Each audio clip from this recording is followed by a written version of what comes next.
Alright. Alright. Let's begin. Ladies and gentlemen. Turn it down a little bit so that I'm not being drowned out by the music. Ladies and gentlemen, the rating video for Beyond the Horizon. Now, those that have watched my live streams by this point, by the point I'm recording this,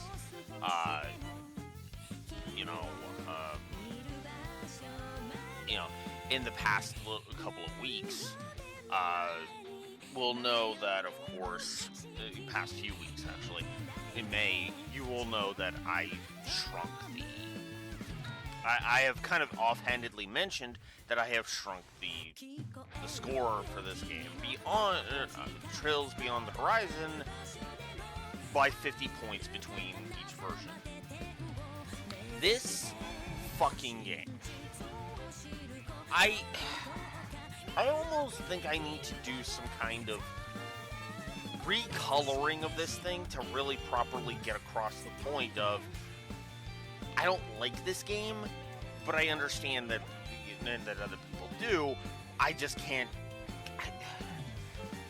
This is a frustrating fucking mess of a game as far as I am concerned. Its plot is all over the fucking place. Its character moments are good when they're good and actually kind of obnoxiously stupid when they're not. It is way too fucking long, and I mean that sincerely. It is way too fucking long, because I don't think they use their stuff effectively, and 2/3 of the fucking story are entirely fucking pointless. And it also has an ending that, well, yes, we predicted it was coming. We still got to it through character assassination and stupidity. And telling Van that he should have stuck his dick in a miner. So, but I'm gonna do my best. Also, this is the first time I will be doing a rating video in which the categories are actually going to be on display. Hey, I am a copycat of the Lore Runner, and this is actually something that I am doing. The categorization is probably going to be a little interesting, but we do still have a lot of good story stuff to talk about, because the story score was a plus 62, and it was like plus 80 something to gameplay. So I stand behind the gameplay of this game being fucking amazeballs, but we'll get there later. Let's deal with the positives of the story. Very first, the archive section. That's not a surprise at this point. It was two positives there. Active voice, yeah, you all saw that coming. I mean, come on, I love active voice as it is usually used to good effect. It is effectively the speech bubble. It's for the same reason I like the speech bubbles over in Final Fantasy IV's 3D version. If you're wondering why the hell that's suddenly on my mind, well, I'm currently recording this when the Lore Runner is going through Final Fantasy IV: The After Years. So, there you go. I gave some humor positives because there was some legit good, funny shit hidden here. I was going to give a triple positive for humor and be done with it, but I figured, no, let's go even deeper than that, because why not? Especially considering there was just constant little moments that just kept making me laugh my ass off, right? So, the relationship between Swin and Nadia is just a constant throughout the entire game, which actually was kind of funny. The gag with Nadia being annoyed that Rufus is broke. Oh, that was hilarious. Lapis' appetite. I mean, it's the Imperial Picnicking Front. You really shouldn't be surprised at that. They are an adorable family, and I love them. Switching over to Rean's route, Toa and Crow's antics during Act 2. Enough said, really. Shifting over to Van, Shizuna being wonderfully chaotic in Act 2. Enough to drive Van nuts. Which is funny, because the humor actually started really picking up in Act 2, ironically enough. Which is actually which actually shows off how stupid that is. So, how bad the pacing of this thing is, but we'll get there later.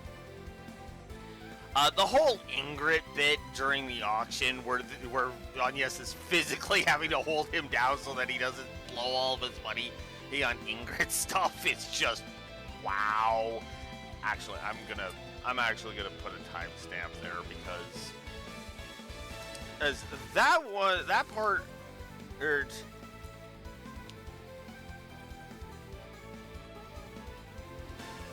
that part was fucking awesome. Awesome and hilarious, and it needs to be acknowledged. It does. It really does. This is why I take timestamps. Yes, so, moving on. Judith's reaction to Grimcat. That's one that I've actually, honestly, heavily, you know, actually, do I want to take that out?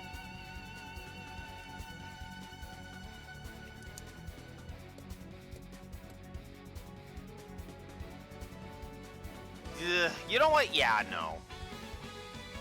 It makes me chuckle, but honestly, the more I think about it, the more I'm just like, no, considering who fake Grimcat is fuck that. You know? Let's not give her any credit, even with Judith's reaction. Zemuri's spiciest nightclubs. Yeah, that's Crow being Crow. I love Crow. Oh. The conversation that Reen's group has if you get them to go see Golden Blood is just fucking hilarious. Then there's a moment that made me laugh my fucking ass off. So, Gotti roping Leon in as a promoter is one thing. I could see him kind of doing that. But how the hell did he convince Celise to be a booth babe? I gotta get it. I gotta get another timestamp here.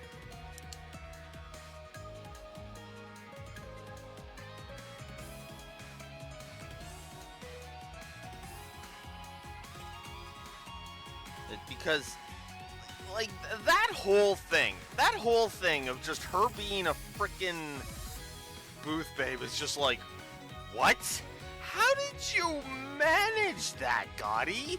I mean, I know you're awesome, but, like, how? You know?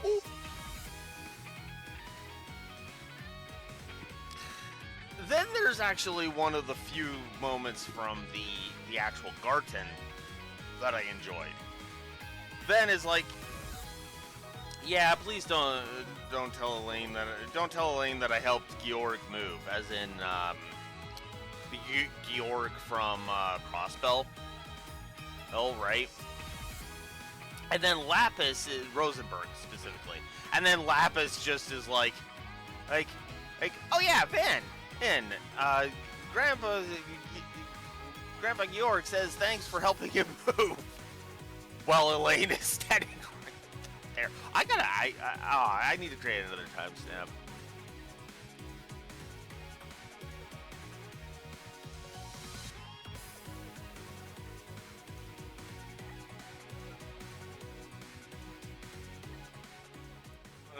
Because I gotta show that off. That's fucking hilarious. I love that.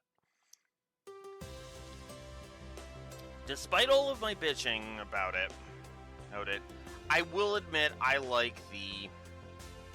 I do like the dialogue in this game. It's really solid. Of course, you've been seeing that with the clips I've been showing the past couple of timestamps. So there you go. Great NPC chatter. That's not a surprise. Lindblom effect. Now this one I went back and forth on quite a bit. This might seem a little blasphemous, but the Lindblom effect is good, but feels like a step back. Don't get me wrong though, this is still how you do it, but I'd be lying if I said I didn't miss the constant presence of dynamic music, which is still there, but way more subdued. And that honestly kind of sucks. So I shrunk it down to 2.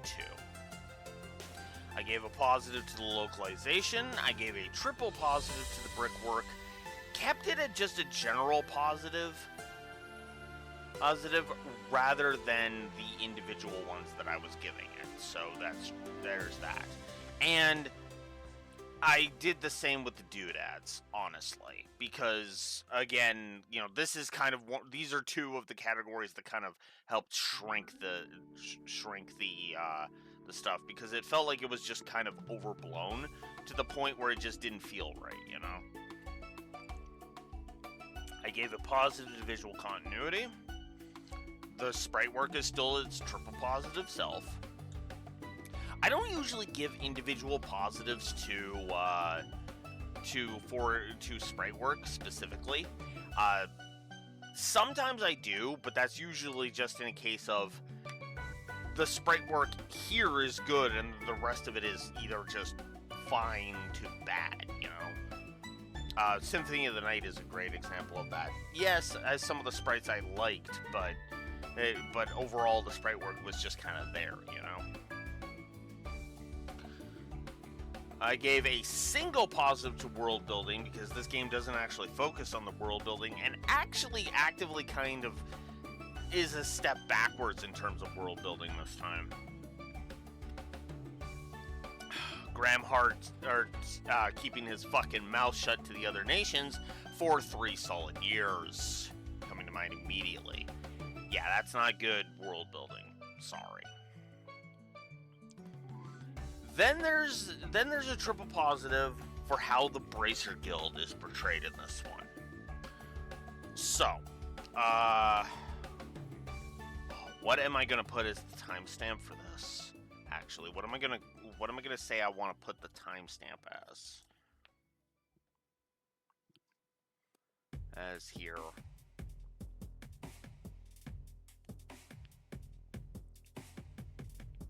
It's probably going to be one of the sit downs. One of the sit downs that we have with the Bracer that Arkwright Solutions has with the Bracer Guild, because I'll just read through my note here. I like how the Bracer Guild is portrayed in this one. First of all, there's no real elitism that plagued the guild in Daybreak 1, thanks to Alvis and Elaine. Hell, they're the reason they are not. I'm guessing what I mean by that statement is that they're kind of the reasons why we can't see the Bracer Guild as snobs in this one. Snobs this game. Or no.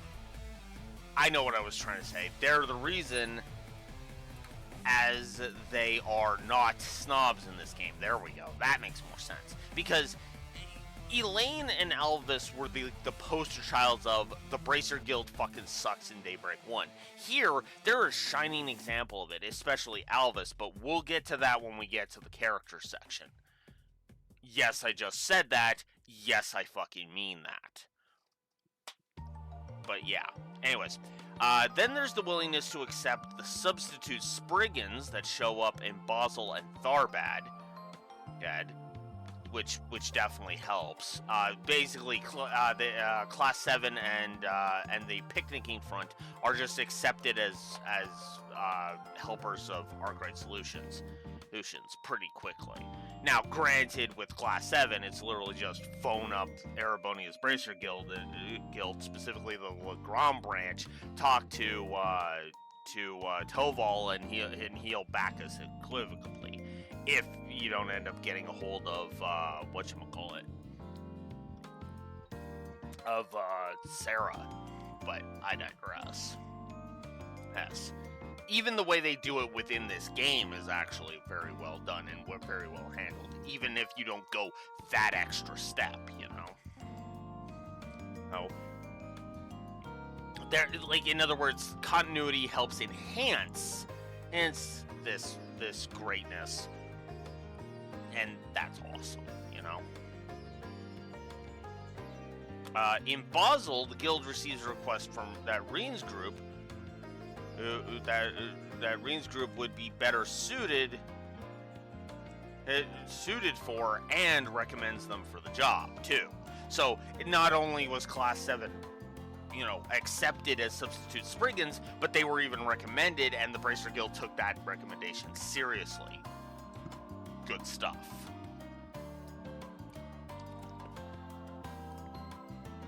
Hell yeah, this is how the guild should be. This portrayal continues throughout the entire game, and as weird and over the top as this might seem, I gave it a triple positive. Because hell yeah. Okay, this one I'm gonna have to explain. External continuity.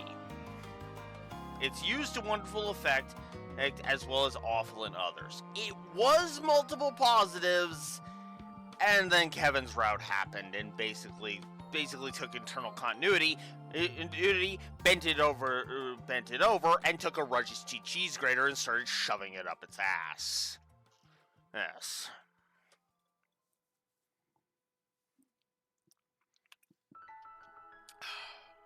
I gave an internal continuity positive to both Van's route and Reen's route, but not to Kevin's route, because Kevin's route is so badly botched in terms of internal continuity.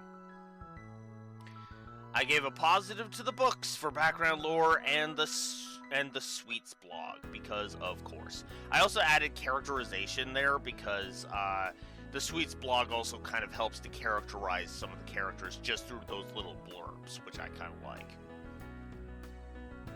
I didn't think it warranted separate positives for that. That's actually kind of why I do that. So in many ways, it's kind of, those are aggregates, you know?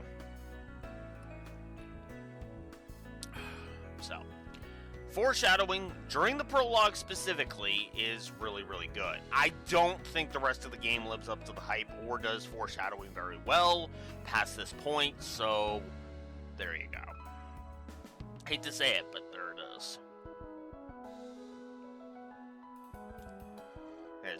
I gave a positive to storyboarding, just in general, and then I gave a positive to that. I actually gave positives to the story sequencing in Van and Reed's route.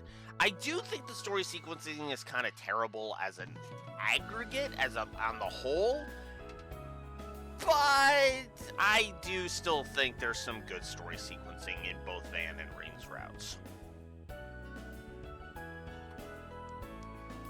I'm pretty sure this is the only pacing positive I gave. It was for Reen's route. Reen's route actually is well done, even if the destination makes it feel like a giant waste of time. Though that's more of an issue with the storytelling, not so much with the pacing itself. Despite everything, the voice acting is great across the board and is triple positive worthy. My opinion. Now, this was one that when I jotted it down, it seemed like I was putting it a bit premature. But after the dogshit voice direction Gung-Ho gave us in the Sky 1 remake, yeah, no, I thought the vocal direction was amazeballs in this by comparison. Great example of this is actually the 5th Memento Orb, which I don't remember which one that is off the top of my head, but yeah. Then again, a lot of the Memento Orbs are actually really well done. Now let's get into the character positives. This is where I had the most amount of editing to this document, because there were some characters that were positives that I took away the positives for, because I just couldn't justify it. Renee coming to mind immediately, as in Kincaid. The reason why I'm calling him Renee is that he has to basically earn his thing back.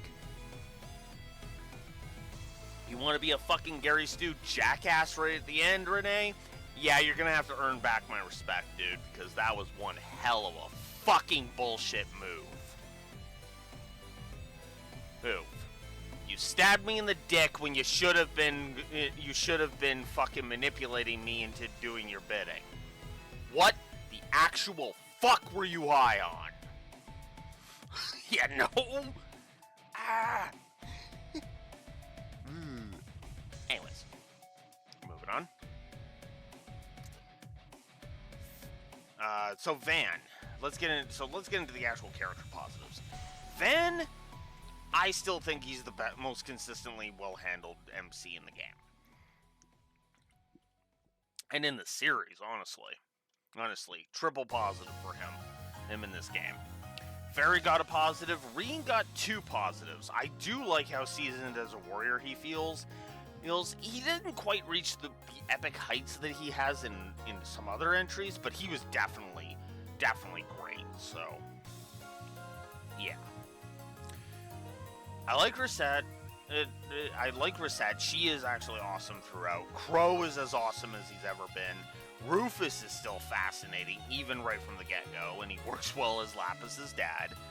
Lapis is still an adorable ball of adorable, and I love her. Triple positive. Cosm's cool, Mirabelle's cool. I had to give a positive to those two being a couple because that fits so weirdly well, I don't even know how to quantify that. I actually like Amelia in this game. She was essentially a background character in Daybreak 1 and 2, but she shifted over to being a major character pretty nicely, I would argue. Aaron is awesome in this game. He is a triple positive. Absolutely. No question. Okay, so Agnes is good in this game. I just feel like the ending kind of ruins her. In other words, here's the second we start up Horizon 2. Yeah, she's going immediately into the potential negative category.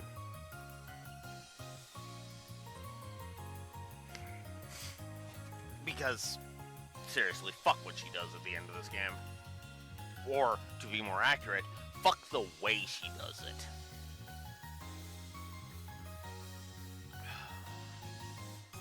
Yume is as adorable as ever. She was a triple. Paulette and Victor are awesome supporting characters. But they were going to be multiple, but then they disappear after Act 3, so can't really give them multiple. Prince Sherrod is, as ever, the Calvard Arcs Olivier. Ren is as awesome as ever.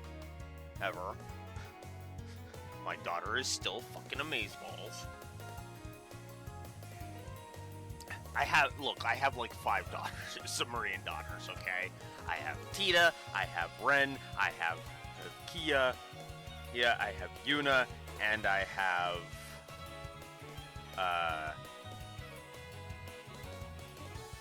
Yume. I was gonna say Toa, but no. Toa is more just like that colleague that I'm like, Jesus Christ. I take one of the 6 piles she has on her desk. It's like, I'm doing this pile. You take a break.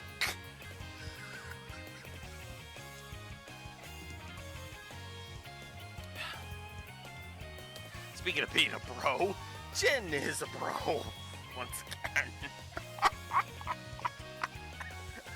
That was so not intentional. I didn't mean to talk about Toa.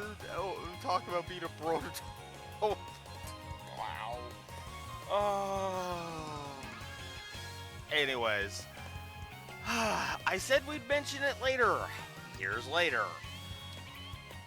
Alvis.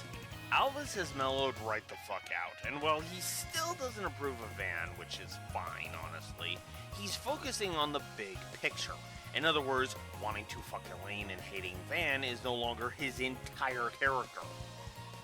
Or even a part of it, quite frankly. To explain myself a little bit. In Daybreak 1 and 2, I constantly felt like almost every one of his scenes had something to do with either him hating Van's guts, or that he was infatuated with Elaine. Not so here. The only time there's one time where Van, he kind of looks at Van as like, bleh, you know? One scene where he's like, bleh, and then he immediately stops. The hate boner literally vanishes off the face of the earth, off the face of Zemuria, right after that scene. Right after his first scene, we establish that he still doesn't like Van,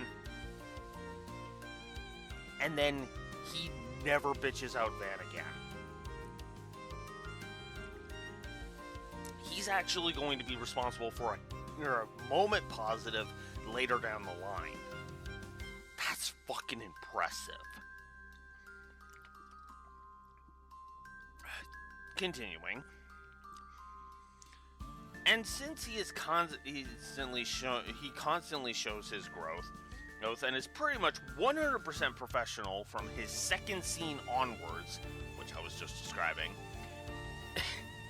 As much as I despised at the time of doing so, yeah, no, this version of Elvis I can get behind. Triple positive.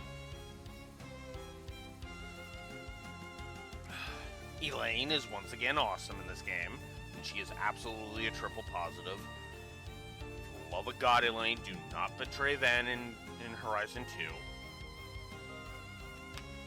Because that may actually make me drop the series.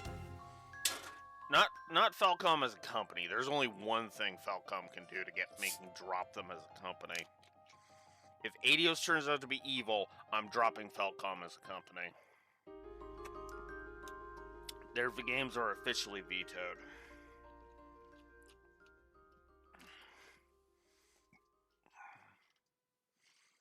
Oh, dude, if that happens. I don't think they're going to go down that route. God, I fucking hope not. I hope they avoid that pitfall trap, just like Square did with Axel. If you don't know what I'm talking about, don't stress it. That's it. For those that do, you know why I say that.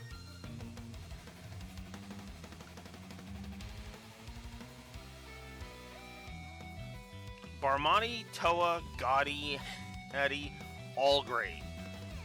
All great characters. They were great here too. Absolutely. Inspector Deswani, honey, he has had the agate effect done to him massively as well, meaning that he is actually a character, not a bipolar dumbass. Technically, this was true of him in Daybreak 2, but his lack of screen time hurt that. Here, his character is well handled, and his dynamic with both his family and Nate works actually pretty damn well. Hell, it kind of reminds me more so of the working relationship of the character of Aizawa over in Death Note. The character of Aizawa is he's one of those characters where it's like he's intriguing in how human he is, you know? And I kind of like that. And Deswani is very similar to that. So, Yorda was weirdly awesome in this one, and I ended up giving her a triple positive. I stand behind that. She was actually very well handled, and I thought she was great. Nadia is good once again. Shizuna is as chaotic and wonderful as always, 2 positives. Harwood is as deliciously evil as he's ever been. Then there's Ulrika. Rika. At first, she was a character that I was unsure of where I stood with her. But the more I saw, the more I felt that there was more than just typical streamer. And you know what I mean when I say that. Like, hell, you can just watch her characterization. Just look at the Ouroboros channel for that, right? Right? Ouroboros, right? You know, that whole, you know, the energy, the way she presents herself on her streams works really, really well, and there's more to her than just that. She actually has a moral code. It's skewed as fuck, but it fascinates me. I like it when a villain can be a villain, but still have a moral code, right? Like, my favorite example of this is Simeon created a replica of the Crimson Grendel, and that pissed Van off something fierce. And even Ulrika was just kind of like, yeah, that might have been a little douchey for real, for real. Love it.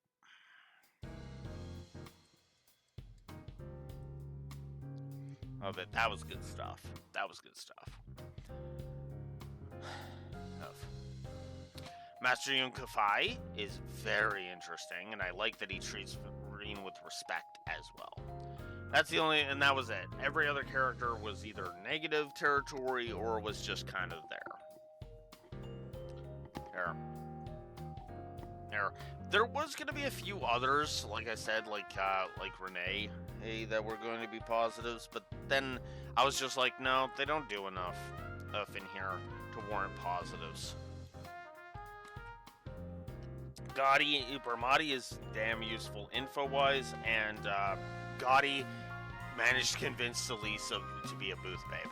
Speaking of that, I didn't give Leon or Solis positives in this one, because I kind of felt like the narrative, they just kind of fall off. So, yeah. Moving on to the general moment positives.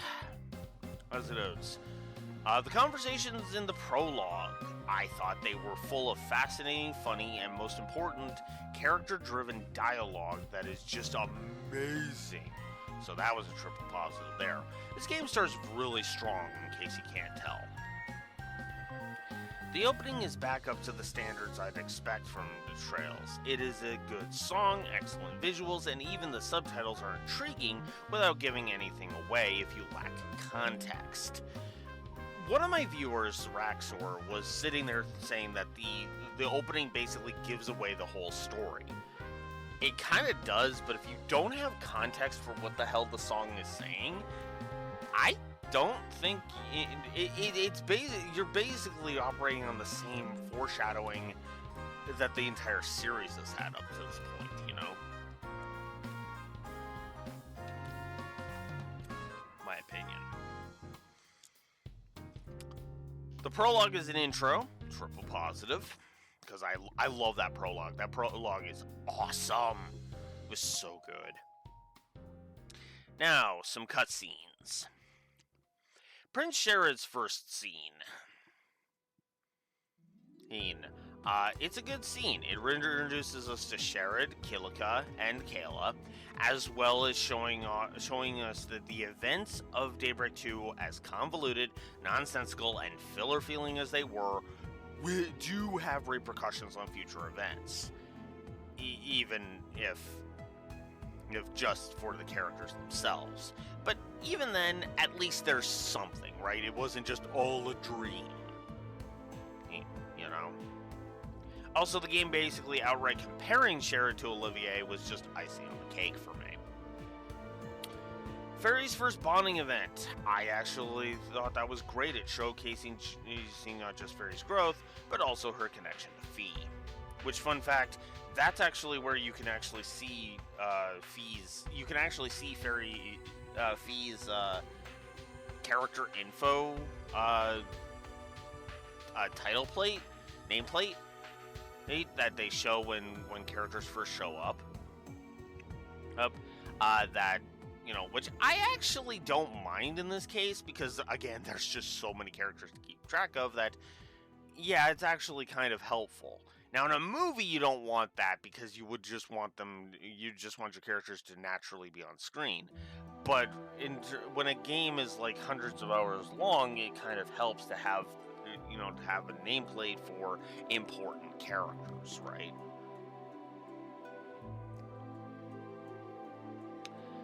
Yume's Act 1 bonding event. I love how it shows how much Van cares about Yume, and his agreement with Victor about going half and half on buying the camera Van gets for her is just gold.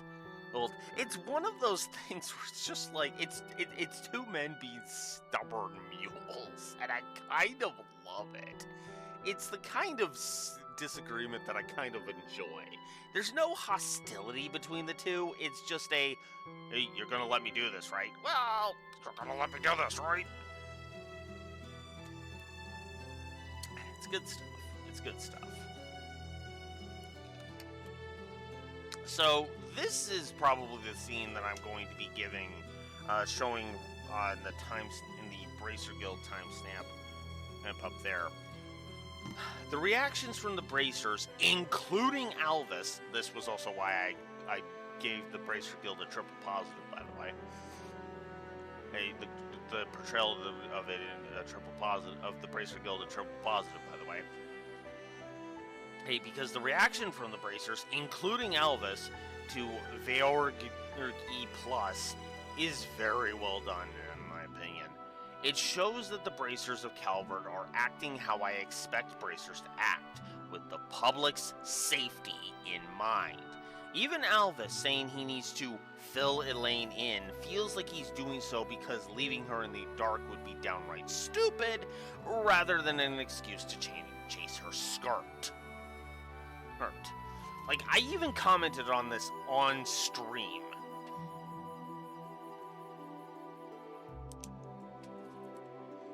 And actually, I think we're gonna do some. I think we're actually gonna do some editing here. So, if you'll forgive the indulgence.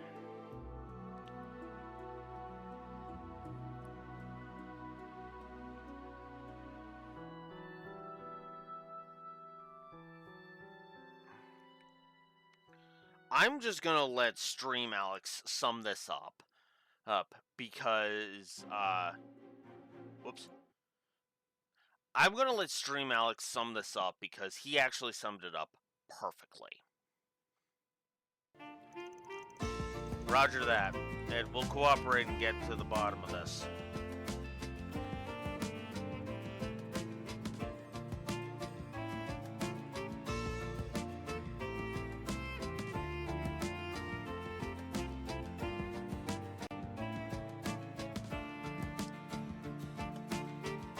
Fucking damn it, Elvis.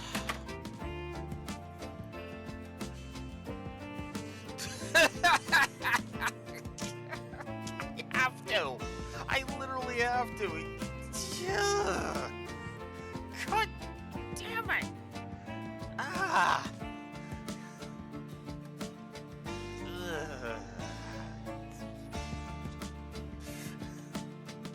Okay, where the hell are you?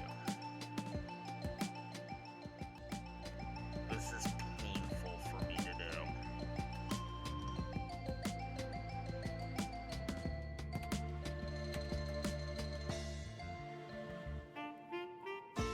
I have to up him to 3. I have to up him to a triple.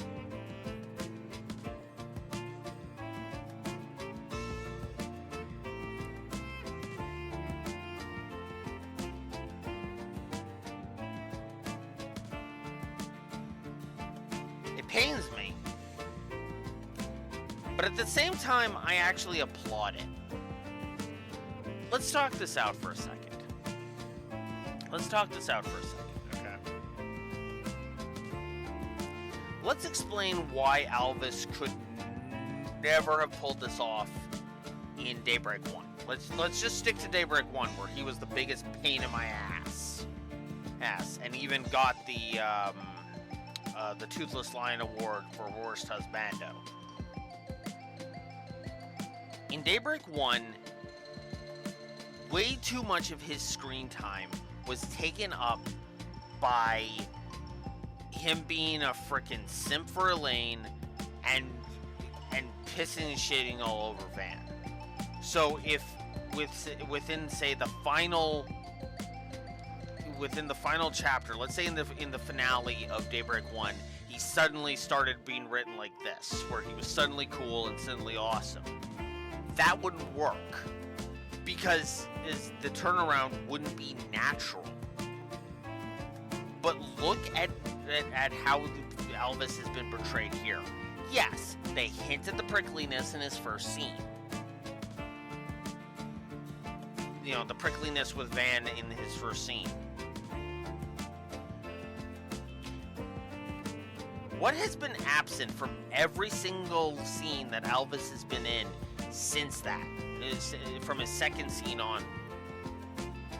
The prickliness from Van is non-existent. It showed up all of like once in like his third scene, and that was it. Third or fourth, depending on how you score it. But basically, as soon as the whole we got out of the aftermath of the contaminated ape shit, Alvis's rivalry with Van was never brought up again. And not once has he been a simp for Elaine either. The simping for Elaine has been non-existent this entire time. Completely absent. The funny thing, and I even pointed it out because he has mentioned Elaine once when he expressed confusion about about how the contaminated ape would be related to the incident that Elaine was looking into. How would those two things be related was kind of his point. Because if the picture is bigger than just one random monster, well, he should be aware of that so that he can act accordingly.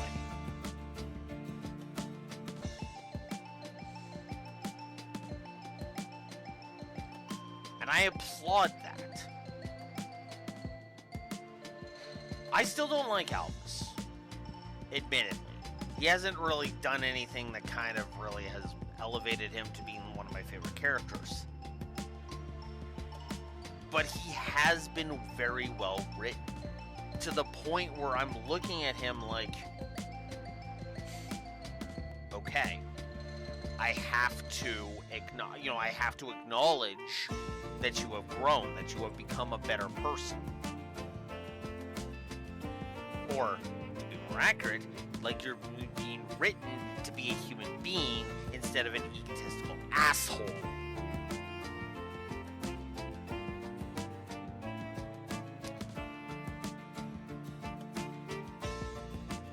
And Horizon has given us constant examples of why Alvis has both not been prickly with Van and not been simping for Elaine. He's got shit to do. He's not gonna sit there and accuse Thorndyke of being behind all of this shit, because he's got work to do, and he's gonna get it, and he's gonna do his fucking job. Because this is Horizon Alvis, not Daybreak 1 Alvis. Simple as that.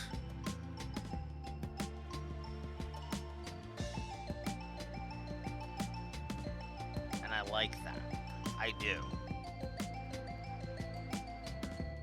Which is funny because we were actually talking yesterday about how one of the key themes of this franchise is redemption.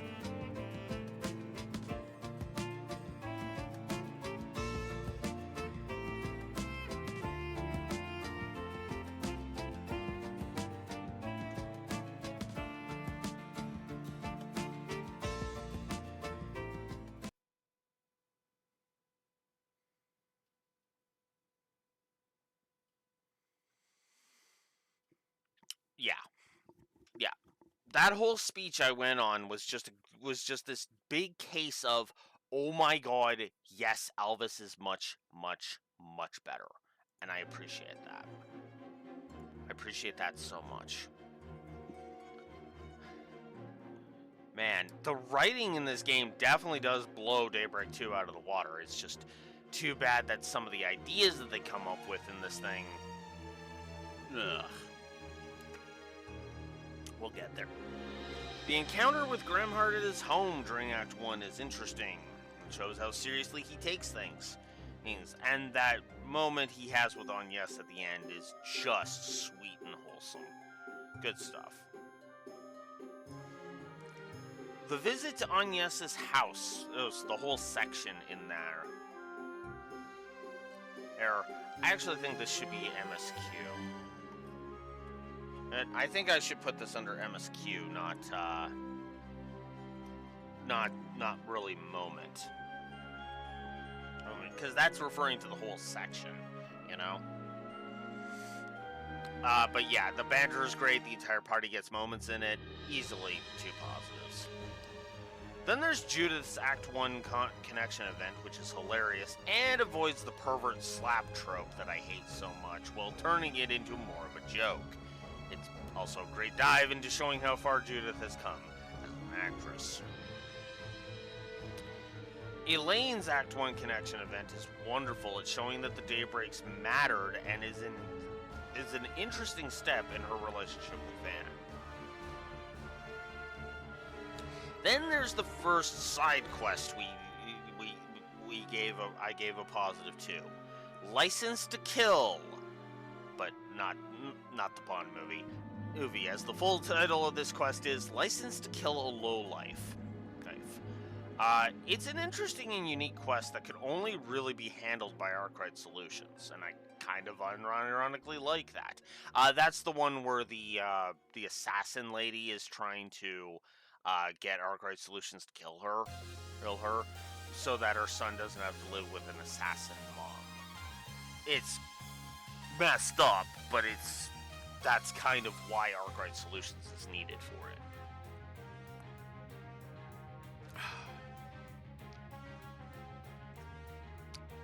I actually gave a positive to the moment where they treat Van being able to transform without Agnes around and as a bit weird, despite, to me, it making perfect sense.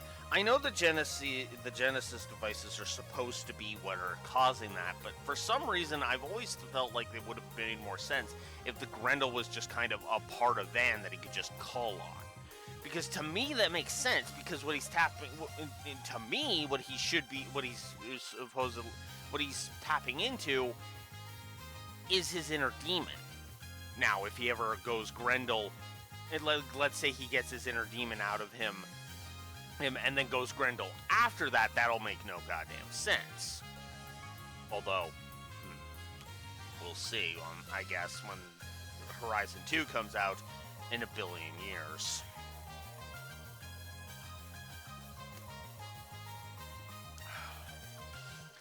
Then there's the quest Creme de la Creme Sweets.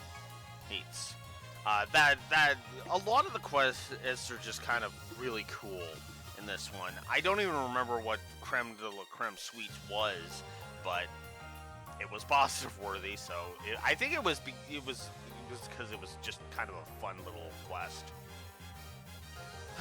Then there's Lapis, Epis, Rufus, Fees, and Fees connection, Act 2 connection events. Epis is a good dive into a character. Rufus is a good, fascinating dive into both Kevin and Rufus that they'll ruin later, but whatever. Fees is so in character for her and has some funny bits in there as well. Then there's Altina's Act 2 connection event, which, yeah, I don't think I forgot about it. It's just that, it's more positive, so I need to focus on it a bit more. It's a great demonstration of her growth, and the lip service to what the rest of New Class 7 is up to is just awesome. For example, I always kind of mentally assumed, my headcanon was that Yuna would go to work with the SSS. Well, here comes Horizon literally saying, oh yeah, Yuna went and joined the SSS.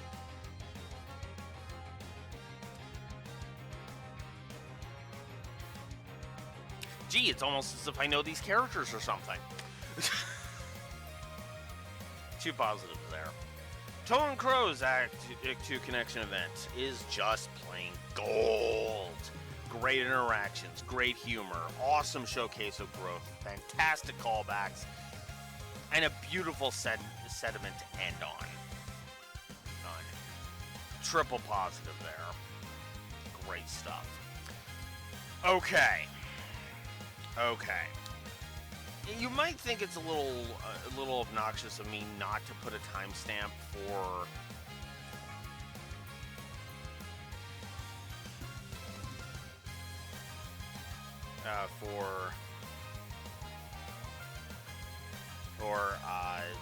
this, but my timestamp is going to read fuck Daybreak 2 because that's basically what this positive was all about. This is petty of me, as this positive is mostly here as another middle finger to that fucking scene right before the final dungeon in Daybreak 2. But the first scene of Van's Act 2 is vastly better. As well, yes, Aaron, Ferry, and Judith call Van out. Aaron does it because he's Aaron. Ferry does it because she cares. And Judith really wanted to hang out with Risha, which is fair. Agnes even focuses on Yorda, which is vastly more in character than her bitching Van out. So, to give a little bit of context, in case this is the first video you're ever seeing of me, what a video to see for the first time. In Daybreak 2, there is a scene right before the final dungeon where Arkwright Solutions shows up, and every single one of them spend multiple fucking minutes of screen time bitching Van out and not giving him a chance to explain himself. And to me, that was completely out of character for the entire team and basically made them look like all petty assholes. It was fake drama to the fucking extreme, and I hated it. It's probably going to be like if I ever audit Daybreak 2, that scene is probably going to be a 9 negative scene because of how much I absolutely despise it and how much it is blatantly just fucking character assassination across the board, honestly. But then there's what justifies this positive for me on a more objective level. Van basically declaring that the DG cult is evil. Thank you! Because man oh man was I not going to be fucking... Did I not want that to be a fucking thing, you know? I do not want demonization to be us just being turned into what we really are. Which, by the way, the Crossbell arcs pseudo implied that. Though that was more Gunter's inane ramblings more than anything. Thankfully. Then there's the quest Cray Refund Crisis. That is such a good quest. It shows how strong regular folks are, and even gives Alvis a chance to shine, not just by showing up when Van calls Elaine, but following through on Van's approach without being a dick about it. Like, no joke, if you're wondering why Alvis got a triple positive out of me, this is why. Every opportunity Alvis has to be a dick to Van, justified or not, he takes none of them. He literally takes none of them. Even the ones that are justified, he takes none of them. That's character growth. Oh my fucking god.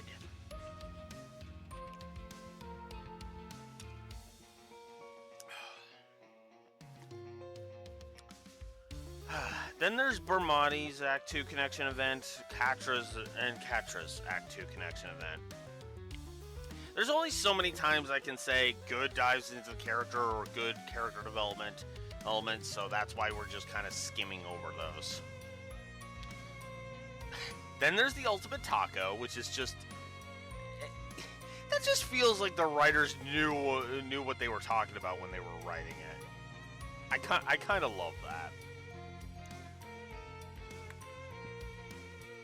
Then there was the moment near the end of Act 2, where, for as much as I hate the bit with Campanella's reveal, and I do, the Shizuna part of that scene is just plain gold.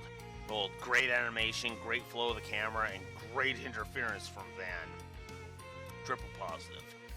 Then there's the final scene of Van's Act 2, which is absolutely bloated and annoying with it throwing so much at you, but the intrigue of several aspects, including insight into the thing that ended Act 1, is nice and works very well. Oh, thanks almost exclusively to Campanella's exposition.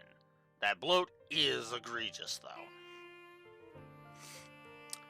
Then there's the memento, the young conqueror of the dazzling city. I actually kind of like that tale of the tyrant of Lamport. Then there's Yume's Act 2 connection event, which is a wonderful slice of life story that follows up on her connection event in Act 1 beautifully. It just shows why Van and Victor dote on her so much. 2 positives there. Then there's Elaine's Act 2 connection event. Man, where the hell do I even begin with this? Alright, let's start with the event itself. Great character development, good comedy, and one of the most heartfelt moments in all of Trails for me. Triple positive. Then I gave a couple of moment positives. Because then there's Van talking about his history with the DG cult. It's dark without going overboard, or like some feel Ren's Door did in Sky 3. And then there's a triple positive that I gave for the confession from Elaine and her realizing that she was blind to Van's pain, which is just plain gold. Triple positive there. And then there's Ren's Act 2 bonding event, aka Blue Blanc's cameo. Yeah. God damn, this is fucking good. Damn it, Blue Blanc. You got me. Well done. Seriously, I didn't even know it was Blue Blanc until he left, and I was just like, huh. Because the dude passes by, he has some dialogue, and then he vanishes, and then it becomes blatant that, oh yeah, by the way, this was Blue Blanc the whole time. He actually got me. I was like, damn it! Like, no, seriously, I didn't realize it was him until that worker disguise. I was like, god damn, well played. Hey, Blue Blanc, well played.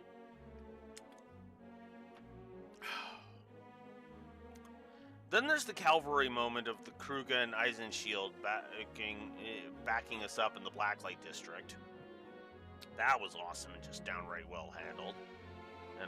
Right down to Jin being a bro and letting us get after the little shit X. That was cool. The Searing Flame and Glacial Rime Memento Orb is a nice showcase of Solis and Leon's backstories without wasting main story time on them, which is good. Then there's Crow's Act 2 connection event, which is a great examination of what Rin and Crow have been up to during the daybreaks. Then there's Toa's solo Act 2 connection event, which is an interesting scene that showcases not only her and Rin's skills as teachers, but also their passion for the job.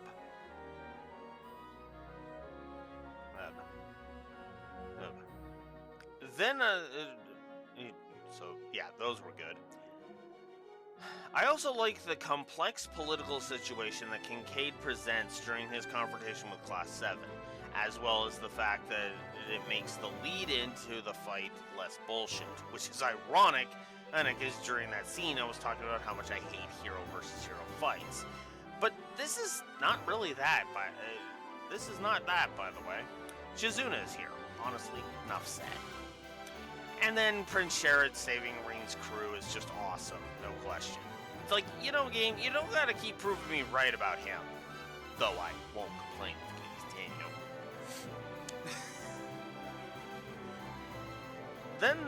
Then there's the scene with Van conversing with Yorda after she wakes up. In Act 3, I want to say. It's a nice, tender moment, made all the better by Paulette's reassurance that she won't be bothered by helping out. She won't be bothered by helping out and by Yume being adorable as well. Because Van's like, oh, I hate imposing on you like this, and Paulette's just like, it's fine. It's fine, go. Oh, I've got this. And I kind of unironically love that shit. And we will be moving on to a new playlist this soon. And soon, because apparently I've been going for an hour already. Jesus Christ. But anyways, but yeah. Then there's Emilia, Queen of the Skies. This is the one that shows off what role Emilia played in The Great Twilight.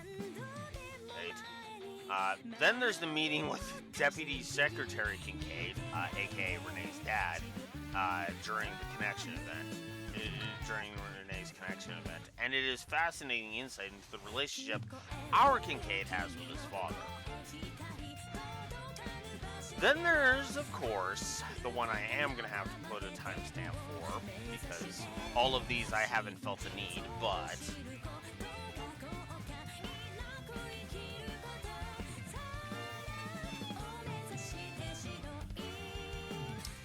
I will have to put a timestamp for Agnes's confession, because Agnes's confession is very well handled. Not the harem joke notwithstanding. It's still a wonderful scene, and I adore the part where Van gives her his rejection straight and honest. It is one of the best scenes in all of Trails, official canon or no. Oh, good stuff. Damn good stuff.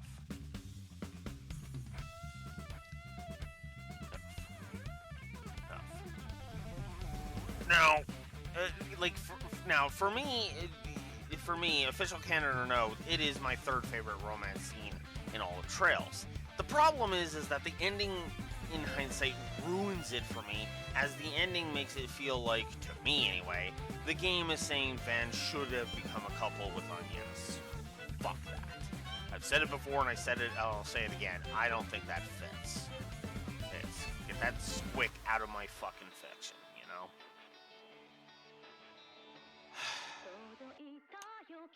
Moonlight Horse's final curtain call. Oh, that's the Harwood backstory. Or it was just so good. It shows off that Harwood has always been evil. And bringing back Misty Lee for just this scene as Sharon is just cool. Wait, is it Misty Lee? Now I'm questioning myself. Oh, now I am completely questioning myself. Give me a second. Because I know it's the same voice actress, obviously. We'll just go here. Yes.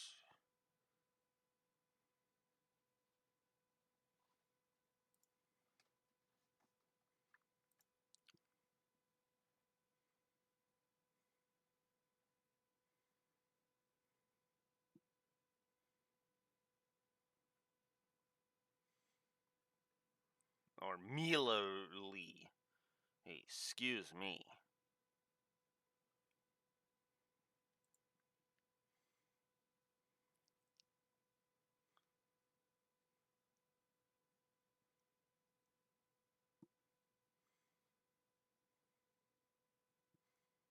Hey, sorry, give me a second here.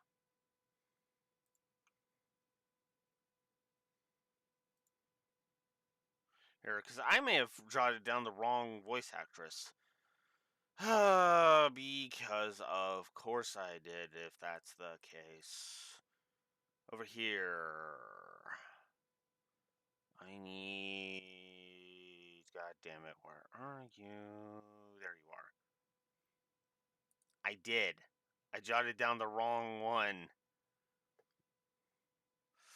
My God, I'm an idiot. My God, I am an idiot.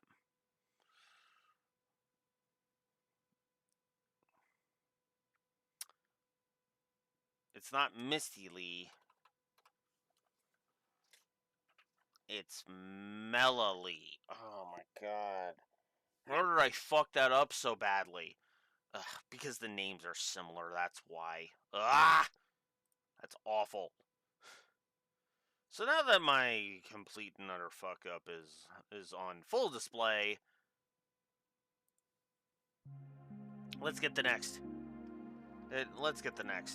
soundtrack going so we can continue, shall we?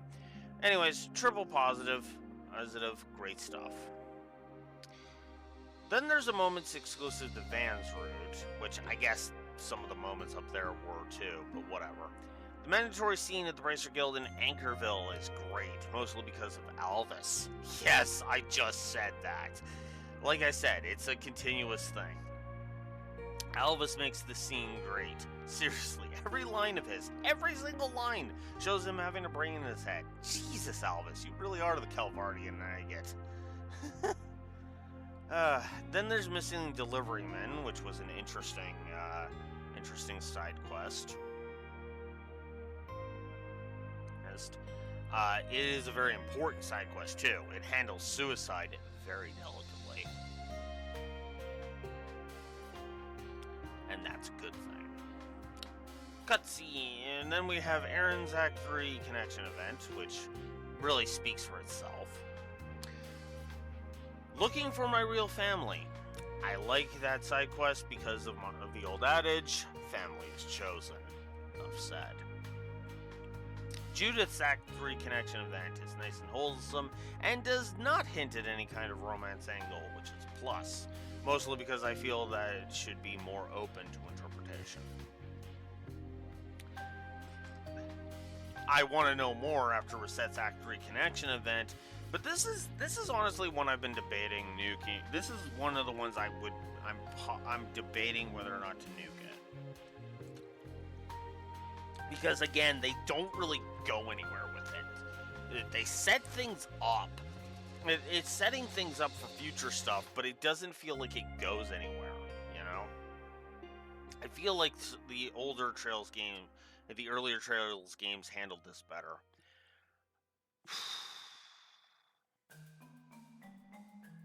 You know what? Yeah, no. As much as I know I'm gonna get a lot of shit for doing that, I'm doing it. I'm nuking it. Again, because of the lack of follow-up. And that is my reason. So, moving on as I scroll back down. Now, Nakatra's Act 3 connection event. Honestly, enough said. Love it. I'm not even going to think. That was where his body kind of didn't react to him properly. And I love that Van just didn't make a big deal out of it. He was just like, nope, I'm going to help you. And that's all it is. There is two. So, then there's a moment where Alvis had a justified reason to take the piss, take the piss out of Van. And he chose integrity.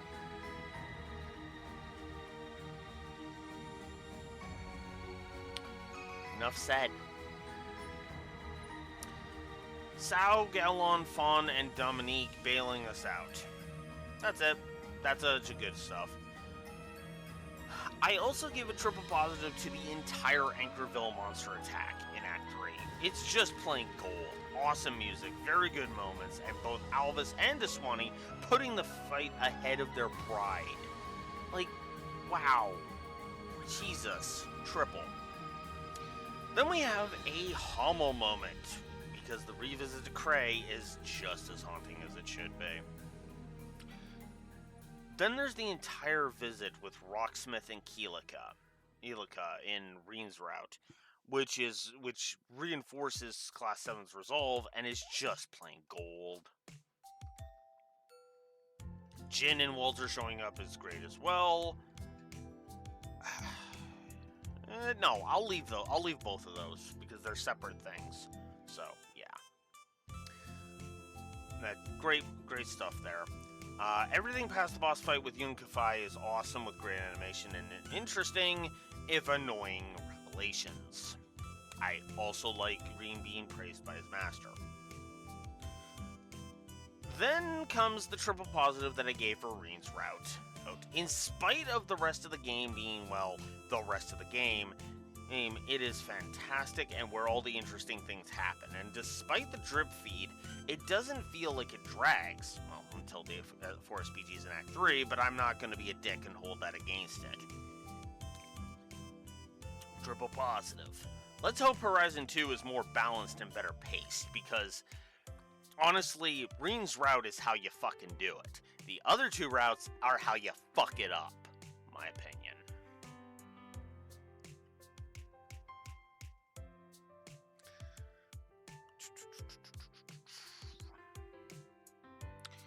Shizuna's Act 3 connection event is fascinating and awesome, and triggered my dirty mind too much, but despite that, it was still a triple positive.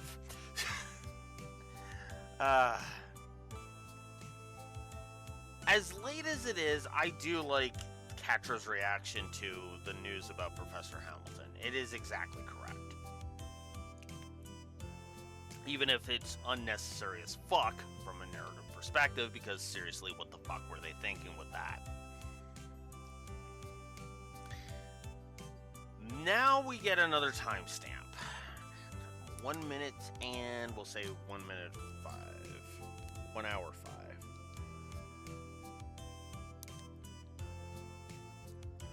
Because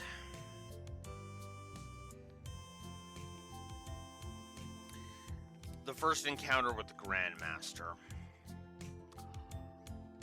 This is a moment that needed to be nailed. It needed to be nailed, absolutely, and hoo boy did they fucking nail it. Just everything to do with the way she appears, to the way she presents herself, her presentation, the way she speaks, all good stuff. Fuck yeah. Only thing I kind of lament is Estelle and Joshua not being able to be there, you know. But their character models weren't in the Daybreak engine just yet. Memento Orb 10. That was the one about Agnes's mother. Then there's the whole bit with Emilia in space, which is awesome. At least until she's fridged. God damn it. And then the animations during the final bits definitely go hard, as does the camera work, leading us to a final batch of 197 story positives, and that took us over an hour. My fucking god. Which, yeah, we're gonna have over, because as you can tell from the negatives, we've got 137 negatives to go through, so let's get it over with, because we still got a lot to do. So,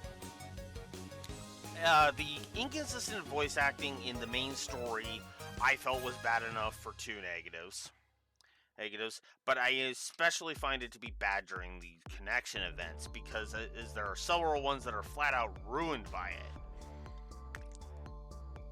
So that's why the inconsistent voice acting is 5 negatives this time instead of just 3. I felt the text timing was absolute dog shit, and I gave it a triple negative this time. Right.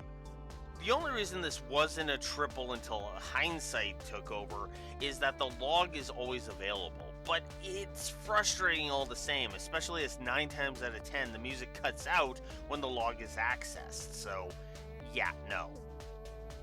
That takes me out of it at every turn. So, yeah, no, triple. Then there's the text. The way the text is displayed in the Memento Orbs. It hurts my fucking eyes and makes it really hard to see. my opinion. Then there's the flashbacks, which are excessive and make the flow of individual scenes wonky at best. I ended up giving it a triple negative, as there are several times where we get flashbacks to events that literally just fucking happened.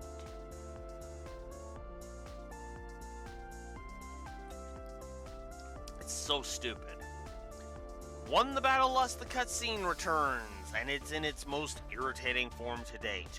Way too many times. The fight ends in us retreating, and the enemy treating us like we are nothing.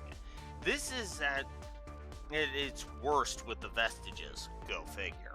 It has, however, been all over the place, and I have been doing my best to ignore it, but then Sniper Bitch said Arkwright Solutions was slightly above expectations, and since I had already lost my fucking patience with the game in general by that point, and the Vestiges in specific, yeah, no, triple. I don't care if you call that petty. Then there's this that I need to explain. Story sequencing. So, the more I thought about this, the more I felt like the story was disjointed as fuck. So, let's look at the motives of our main characters here, okay? Rean is here because of the invite he and Crow got, and to find out what the hell the letter he got from his master, Yun Kafai, is all about. Kevin is here to pursue a threat that, for some reason, has him forego all of his character development from Sky 3, hopefully only in this fucking game, so that we can actually, not have him be fucking character assassinated. Seriously, the whole thing with Professor Hamilton was just a waste of fucking time from a narrative perspective. Like, you did not need Kevin in this game at all, in my opinion.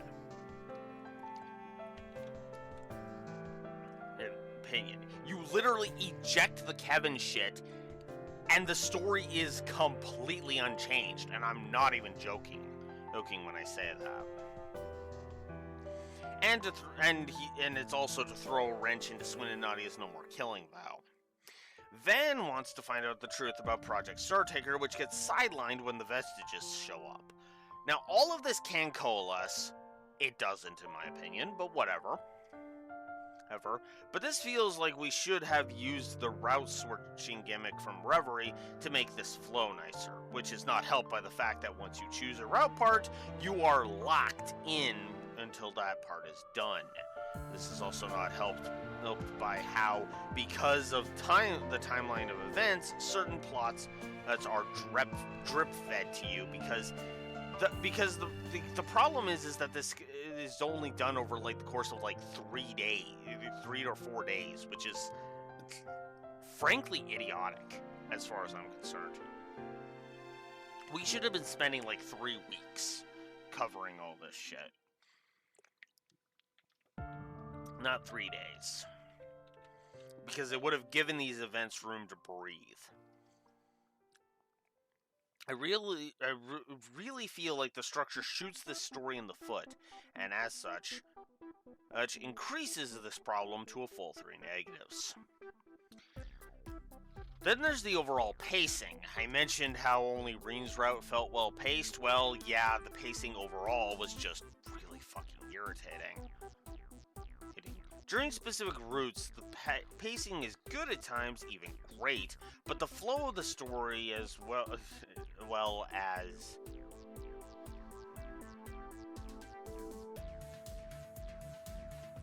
you know what, let's actually change that up. During Rean's route,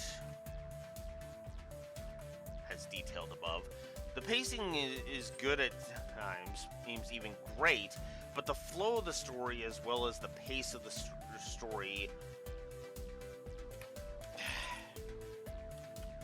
overall is just awful. I think you could, no joke, remove 2/3 of the shit in this game and it would flow so much better. So yeah, triple. Then there's a writing negative I gave, because Falcom, and Japan in general really, has this nasty habit of making the characters look stupid by reacting to shit with surprise when it shouldn't even remotely be a shock.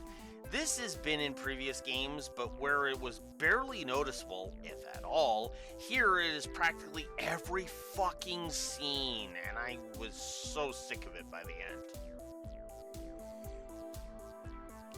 Then there's the padding slash primary optional negative. Yeah, no, sorry. By the end of the game, the 4 SPGs are basically padding. Thinking on it, the issue is that an entire third feels like it's spent side questing with very little ties to the main story, and yeah, that's triple negative territory. Speaking of triple negatives, I have a question for Falcom. So, Falcom, why create the vestiges? From a writing perspective, why are they a thing? Ouroboros already has been established and has several members that are not pure evil that you could play with.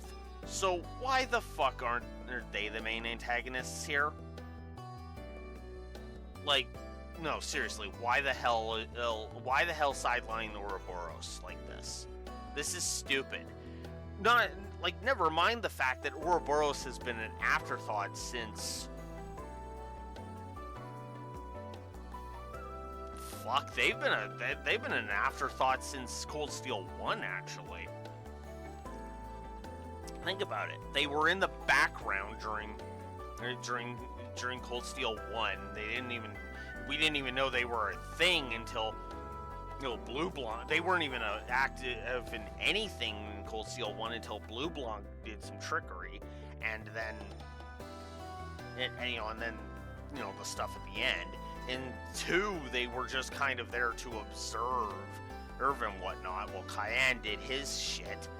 3, they were kind of more active for the most part, but they were still kind of... They still kind of got sidelined by a lot of what frickin' Osborn was pulling. So guess you could say in Cold Steel 3 they weren't really sidelined.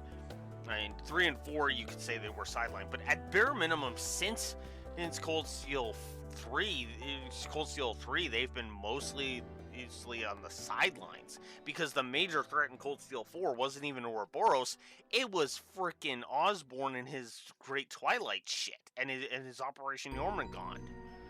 So, yeah, no, that's a whole lot of what the fuck here. I gave a triple negative to the plot, because the more I thought about it, the more I fucking hate this plot with a burning passion. This isn't an idiot plot where it only works if everyone's dumb. It's a fake drama plot because it only plays out the way it does for the sake of drama, and it is unnecessary as fuck. Triple negative. Then there's the slanting regarding Professor Hamilton, which is irritating as the game takes forever to get to the point and loves to tease explanations while stringing the player along. And to be blunt, the Grimgarten is not helping. It was not helping with that. I'm not willing to say the Grimgarten is solely to blame, but it was slowing things down, and it ends up wasting time, the slanting got a triple negative. Then there's the Return of the Heretic Hunter title, which feels wrong and out of place to me in terms of the storytelling with Kevin. I get the in-universe explanation, namely the 2 stigmas and Nina's orders, I really do. But for way too damn much of his route, it feels like character assassination. I ended up calling it character assassination, but as I was going through it, it was more of just a feeling. But the more I examined it the more it was absolutely character assassination. It was just like, what the fuck is this shit, And what makes it all the more frustrating is that I can see what they are going for. I hate it. The more I think about it, the worse it gets. So, yeah, I ended up by the end calling it character assassination and giving Kevin's characterization a triple negative. Then there was the pacing specifically for Kevin's route, which, Kevin's route is awfully paced, triple negative there. And I also gave a triple negative to the story sequencing in Kevin's route because, Jesus Christ, it was just way too much it should have been a 3-hour plot. Like, I think we should have spent, like, a day in Tharbad and just had everything wrapped up. By the end of... at most by the end of his second day in Tharbad. But he's there for like 3 days, and it's like, fuck off. You know? Kevin's route also has empty text fucking galore. Or so, yeah, no. Triple negative there. There is some empty text in Van's route, but we'll touch on that in a second. Because I need to explain why I hate the fact that Kevin's route makes me feel like I need to ignore Sky 3 in order to enjoy it. Even though the game is constantly hammering in that, no, Sky 3 did happen in canon. Which is just, I'm sorry, this is not a situation where you can have your cake and eat it too, in my opinion. Ugh. Sorry. No. Then there's the empty text in Van's route. During Act 3, there's just way too much of it. And it makes scenes last 2 to 3 times longer than they should. So, yeah, triple negative there. That's it for the presentation. Fucking 51 presentation negatives. Ugh. God. Then there's the character negatives. Kevin. Oh, this is painful for me to put, but I don't like him in this game. At first I was intrigued, but then Falcom decided to craft a story that required him to cast aside his character development from Sky 3, at least as far as I'm concerned. There are shades of the real Kevin in there, but he is either a perverted dumbass, more so than in Sky 2 and 3 combined, or he is an overly loyal dog of the church, and I kind of low-key hate that to the tune of a triple negative. Then there's X. X. Irritating, and we spend way too much time chasing him around. Negative. Next. Rosalie. God, I fucking hate Rosalie. Gilbert, I'm sorry. I will never bitch you out again. Just come back and be actually funny. Honey, again, please. Please. You getting bitch slapped by Campanella is funny. Rosalie getting fucking slapped around by Campanella, it just feels like he's cheating on you. Come back, Gilbert, please.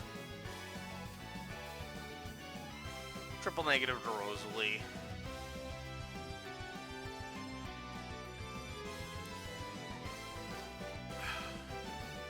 Triple negative to the Vestiges. They're Mary Sue's. I don't care. They're Mary Sue's. Fuck them. Moving on. Magisa. Why is she still in this fucking series? Ugh. Fuck this con artist bitch. Moving on. Then there's the portrayal of Professor Hamilton.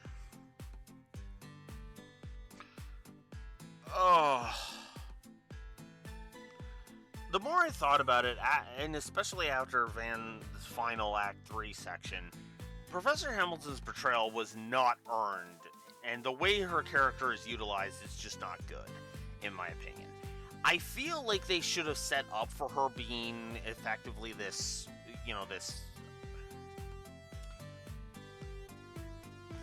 morally gray character, but they didn't, and it's just painful to watch. My opinion.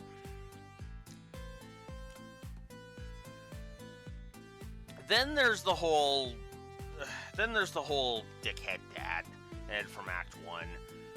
So during Act 1, we're finding these torn down forest PGs, and it turns out they were posted by somebody who, for my money, is the worst dad in all of Trails. No, seriously. This fucker is so bad, he's calling my Osborne was whitewashed comments from Cold Steel 4 and Reverie into severe question. Again, seriously.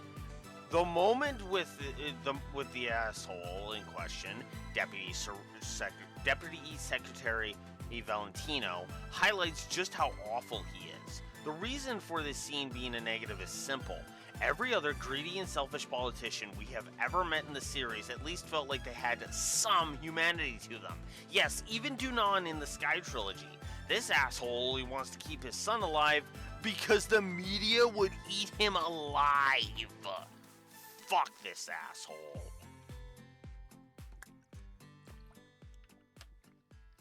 Gotta look good for the cameras, and that's the only thing he cares about.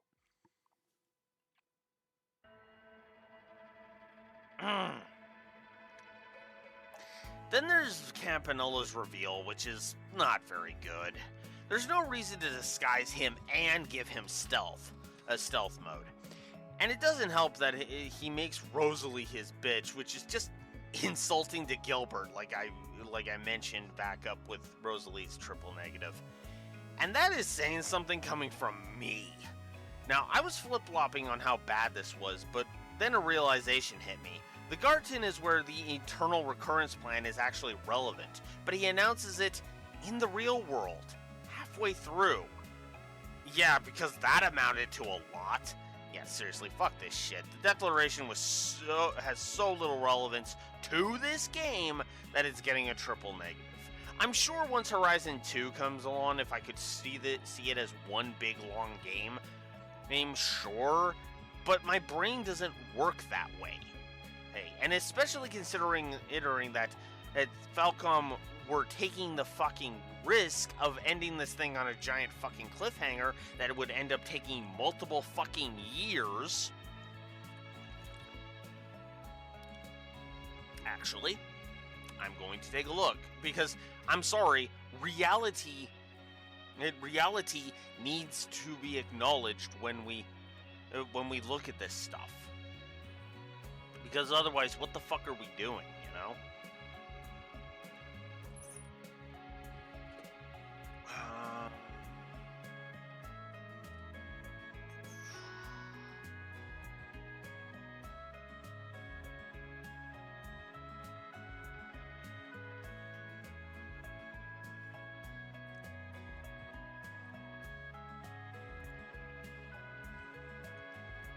When did you come out in Japan?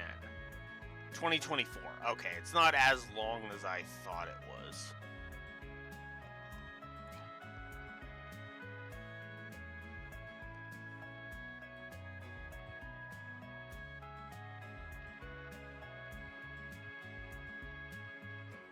And it wasn't actually as long ago as I thought it was. So never mind. But that's still, but again, it's literally like 2 years and counting is the problem, and that's freaking Japan that is having to wait on this. By the way, for the 2 years. For us, it might just be 2 years. Knock on wood. Good. We are getting it lucky. Japan is getting fucked by Falcom's incompetence. Sorry for being blunt. Moving on. So, the final scene of Anzac 2 is also bloated as fuck. Because Elaine then shows up. Campanella is giving an exposition, and then Elaine shows up with Ren, Jin, Walter, Lucrezia, Najee, and Zeta. Which just drags out the scene in even longer, which is just, wow. I kind of low-key hated that. Then there's when the party meets up with Yorda and Lucrezia in the Garten, in which Falcom just couldn't help but pull the fucking Green is a fucking harem protagonist gag. This was old and stale in Sky fucking 2. New 11 games prior to this. Then there's a moment from Van's act. Is this still Act 2? I don't know. But then there's this bit from Van's route that I chewed on for about a week because my work schedule made me lose a week of streaming. And no. Risha being defeated effortlessly by the martial arts dick, who turns out to be the tyrant because this game is convoluted, is just wrong and can go to hell. He was played around for fuck's sakes. I know they explain it, and the explanation just raises more irritating questions. It also bugs me that they have monsters that can hold off the Grendel, which makes this worse. I feel like having a monster that can match the Grendel, and the whole problem is that it's like an even fight for the Grendel, and then like there's two of them being the problem. I think that would have worked better, but nope. I hate the Vestiges on principle, honestly, and honestly, they should have been. This should have been an Ouroboros enforcer that held her off. Ouroboros is established, so a new enforcer showing up and bodying Risha, that wouldn't be out of nowhere. But instead, it's just some random fucking villain from out of nowhere that we've never seen before, just fucking bodying her, and it's just, no. The only way they could have made this worse, to me, is if they killed Risha off screen. If they had pulled that garbage, I would have fucking flipped. And I would have vetoed the rest of the fucking franchise. Because that is huge amounts of fucking disrespect.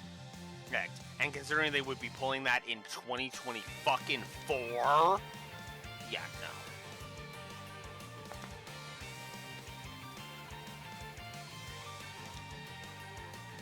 Triple negative there. Then there's Zanyes's harem joke defense mechanism. It feels out of character for Agnes, honestly, so no. That was annoying. Okay. So.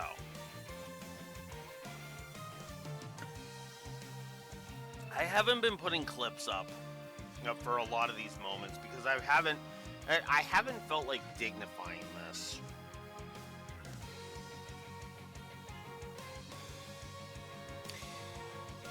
But I have to in this case.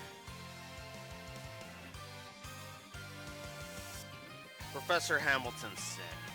Initially, this was going to be a triple positive, triple negative thing, but if you notice, we didn't talk about Professor Hamilton's sin up in the positives. That's because this is one of the positives I nuked. Let's talk about it. I simultaneously think it's one of the most intriguing plot points in the series, and I do. But it also makes the Septium Church look like short-sighted, paint-thinner-guzzling morons.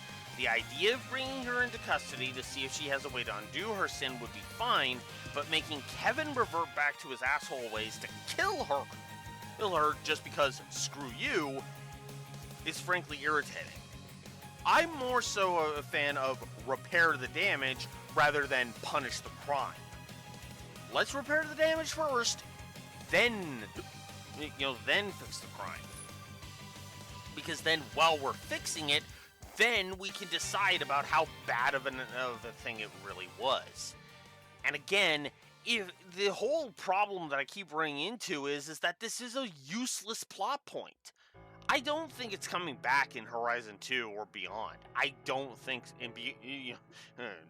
or past that, I don't think in Horizon 2 or whatever's past Horizon 2 is going to even acknowledge this at this point. I don't know if they're going to. Maybe they will, but this still feels like it was just unnecessary. I almost feel like we shouldn't have learned what her sin was in this one. Learn that there was a sin, learn that she will never be forgiven, and then set up intrigue for Horizon 2, instead of revealing that, her sin was fucking stupid. If her sin had nothing to do with with Agnes's fucking endgame save state thing, then why did you bother including it?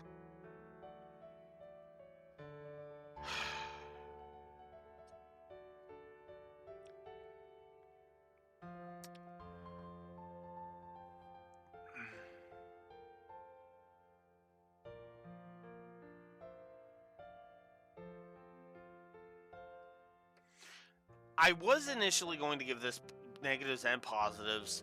But then the game decided we needed to wait until the sequel to deal with this plot point. So yeah, no, triple negative.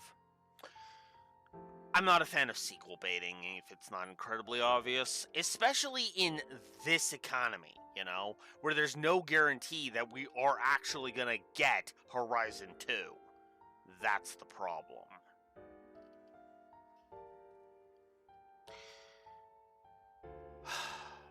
So then there's Rosalie murdering the tension after all of that is... It happens. Thanks for that, Rosalie, you fucking bitch. And Rufus indulging her perversions is just irritating and makes the scene worthless to the plot, more so than it makes Rosalie more worthless to the plot than Gilbert ever was, even in Sky 3. See, in Sky 3, Gilbert was completely useless to the plot, let's be real. But the problem is that he still had some relevance. But not here.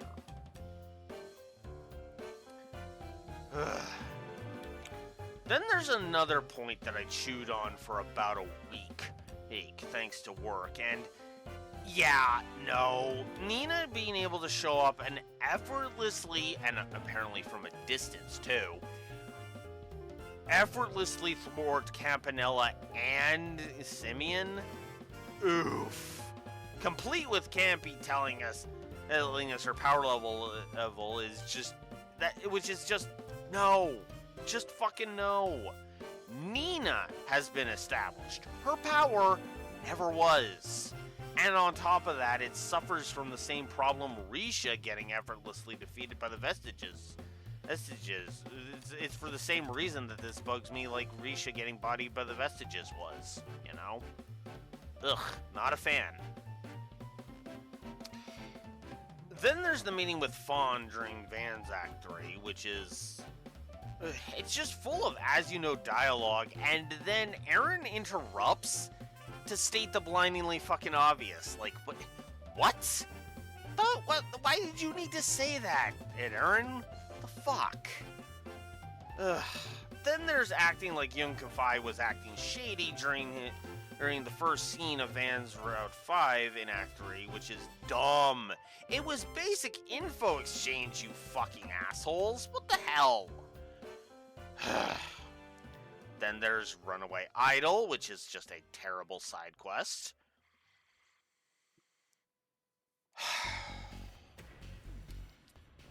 And then we have another timestamp. This is another one because this is another one I need to explain.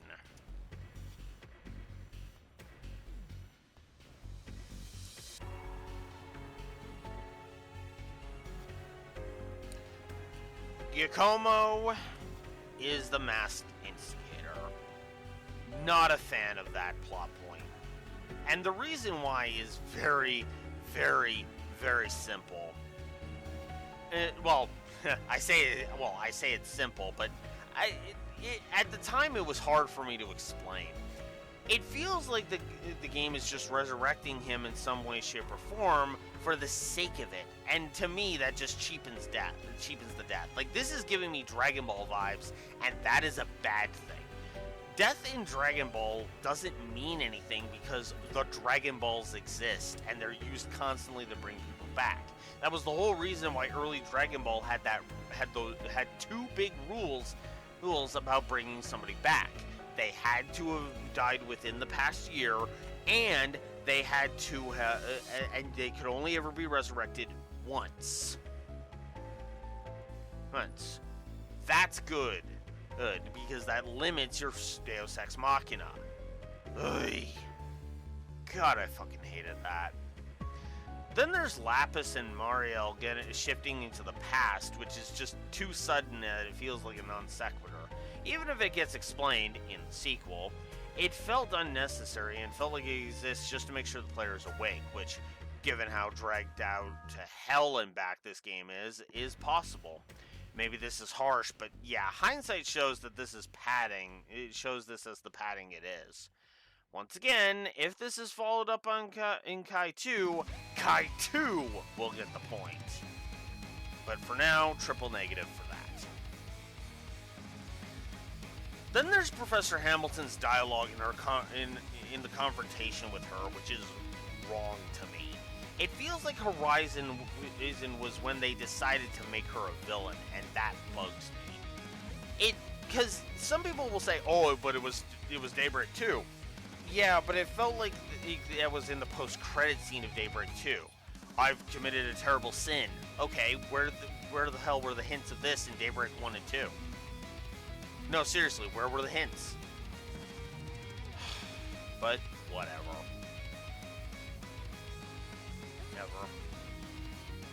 Ever.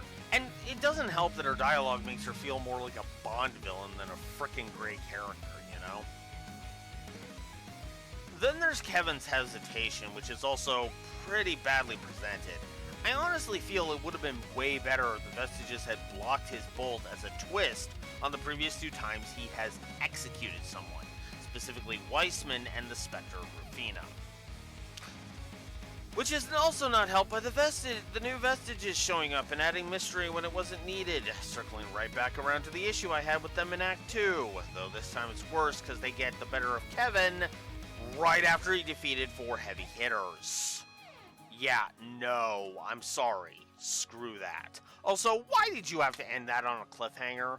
They basically, and it is basically like the major cliffhanger. Yeah, there's like a snippet later, but in the finale, but even then, that's just a snippet, you know? Ugh. Then there's Kevin's route in general, which is just not good at all in my opinion. I hate Kevin in it. It takes way too long to get anywhere with it, and the end of it is 6 negatives bad. So yeah, no. This route can join Lloyd's route from Reverie and receive a triple negative. Then there's the issues with the final bits of Reen's route. Look, game, if you're gonna say who the masked assholes are without being coy, then why hide their faces? This is referring to Olympia and Ario, specifically, by the way. And then there's the fact that Reen's route even ends on a cliffhanger, which sucks too. Getting into the finale now. So, finding the author. If you like theory crafting, then this is an intriguing quest that gets the brain thinking. If, like me, you're sick of the game by this point and are not a theory crafter, then this is a colossal waste of time. And for me, since we are literally just playing Given the runaround during it, it feels like a waste of time that is worth a triple negative. Easily the worst 4SPG in the game for me. Then there's Melchior being one of the Vestiges.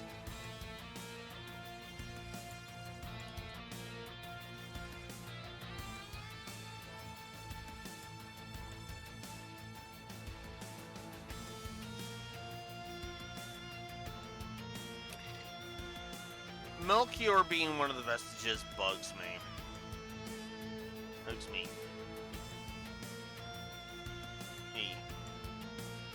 Like, him being one of the Vestiges is whatever at first. It's okay at first. But then he claims the Vestiges are a contingency plan of Professor Hamilton, which implies that they are, at best, a necessary evil. If this were any other villain in the series, even Dante's, frankly, I'd have a better chance of accepting it. I know this makes some question right and wrong, but me? I'll tell the psychopath to go fuck himself, thanks.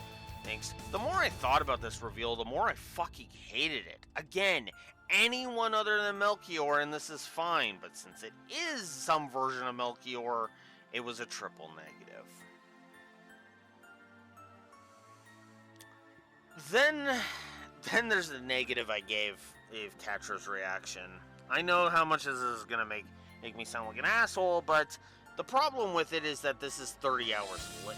His reaction is 30 hours late. I also really don't like how they're drawing out Sniper Bitch's identity, as it's making the payoff that much harder for the writers to nail, you know? In other words, Horizon 2 has got an uphill battle from hell when it comes to several aspects of this.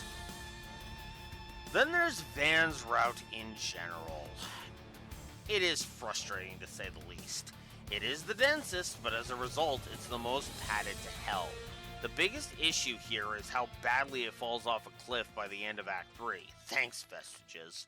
And just leaves me torn as I'm like some of the more awesome shit. But for as awesome as, say, Harwood's hint as Melchior put it is, the issue is how fucking long it takes to get those answers. Also, this may make me a Van fanboy, but Arkwright Solutions being as behind about Hamilton as they are, remember, Melchior had to fucking tell them before they knew what the hell was going on with her, it just feels plain wrong. I hate myself for saying this, but fans are out his ass. Triple negative.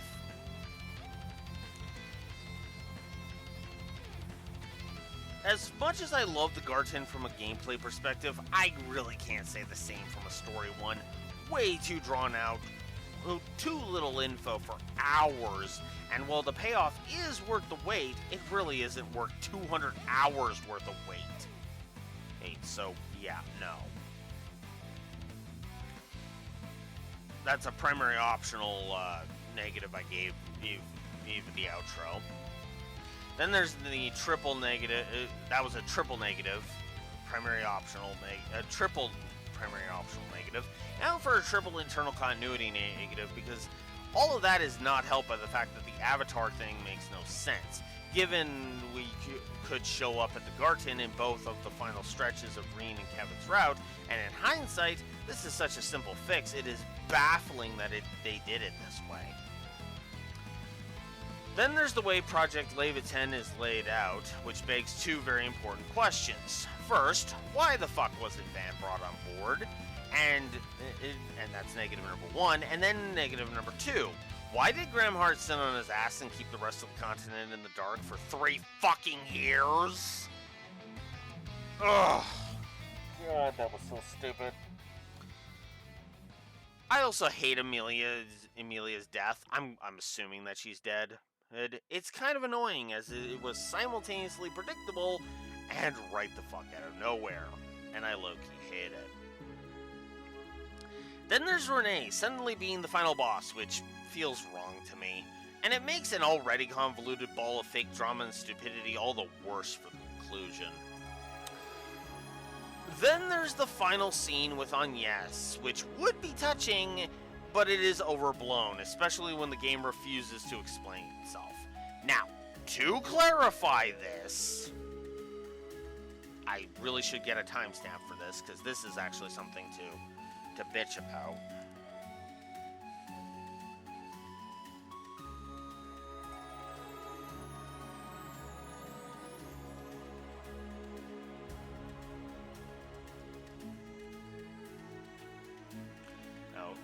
So forgive me for not putting up a timestamp.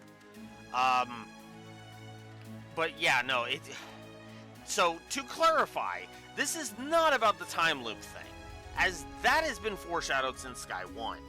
It is what the fuck is Agnes going to do about it? She save states Lemuria, and then what exactly? That is what I take umbrage with.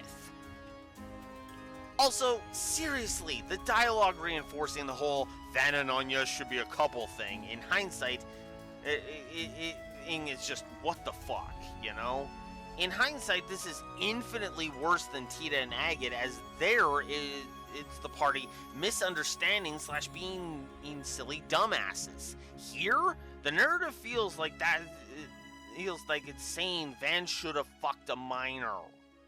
Triple negative. And I also really, really, really fucking hate that cliffhanger.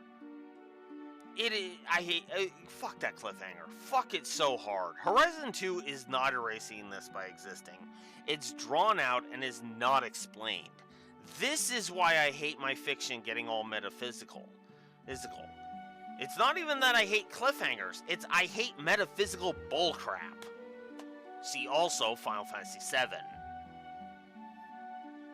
The original, obviously.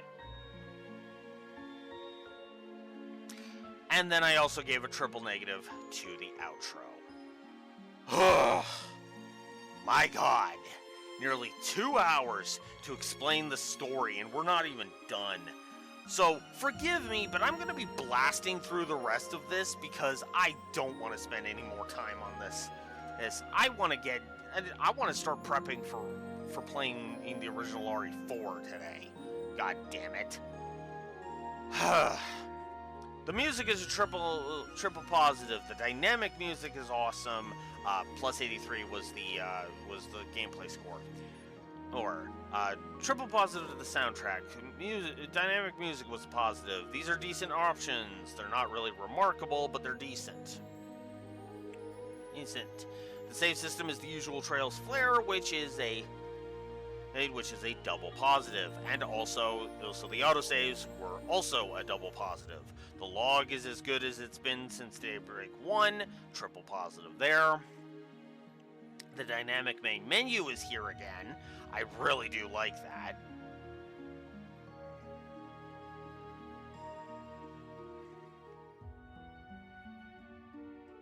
So that's cool. Full heal and level up because duh. The game constantly tells you that advancing the story will cause side content to expire. That is a godsend. X multipliers, because yep. Counterattack on miss, yet again. The baths, enough said. Tutorials are double positive. Duh on the HUD. I still like this combat interface. I like the shortcut menu. The ease of the menus is a triple. Fast travel, yep. Retry offset for the usual reasons. Enemy HP always being available. General skill descriptors, status effect symbols, and the notebook. All good info and game positives. 2 positives to the map, 1 positive to the mini-map. Cooking is still awesome, triple. Charging stations, yep. Loot from chests and enemy drops, yep. Interstitial Sanctum, that's the Garton's main hub area. That was cool. This is Daybreak's combat engine, so core combat is a triple. Enough said. Field combat is also a triple. The SCLM system is a triple. Zawado! ZOC. He is really damn cool and is a triple. Switching between the two systems is seamless and awesome. So triple there. Brave orders are a triple, even if I kept fucking forgetting that they were there. Look, just because I'm a dumbass does not mean the orders aren't actually really fucking good. They're good, I suck. That's how that works.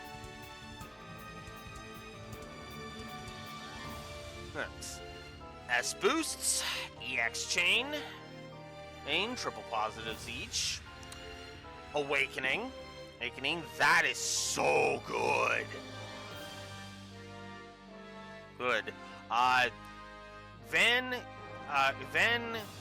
Kevin, Reen, and Shizuna can all not be knocked out of and forced into a command battle while they're in Awakening.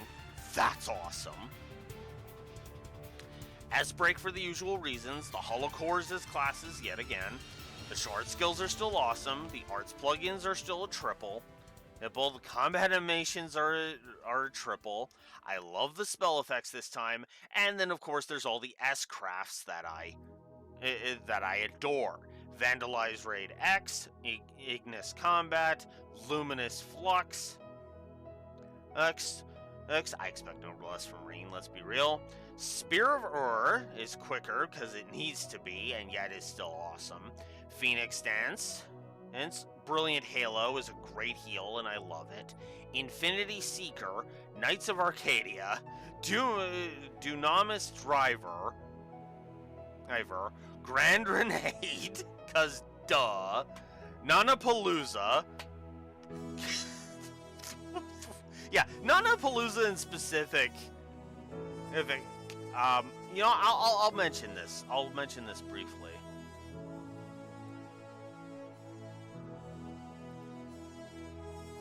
Instantly, where's my timestamp? on. Oh, come on, you stupid pen. Ah.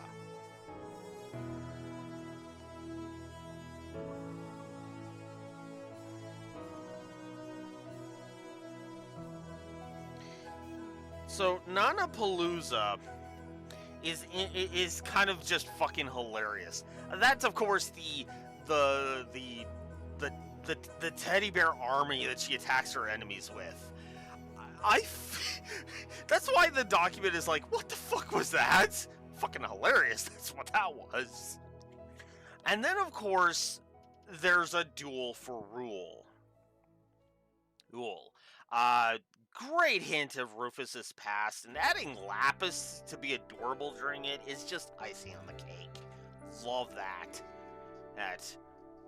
Yes, that is an external continuity. Gameplay plus, which I'm standing behind. The main category is animations, but again, external continuity. One that we will be giving when we get to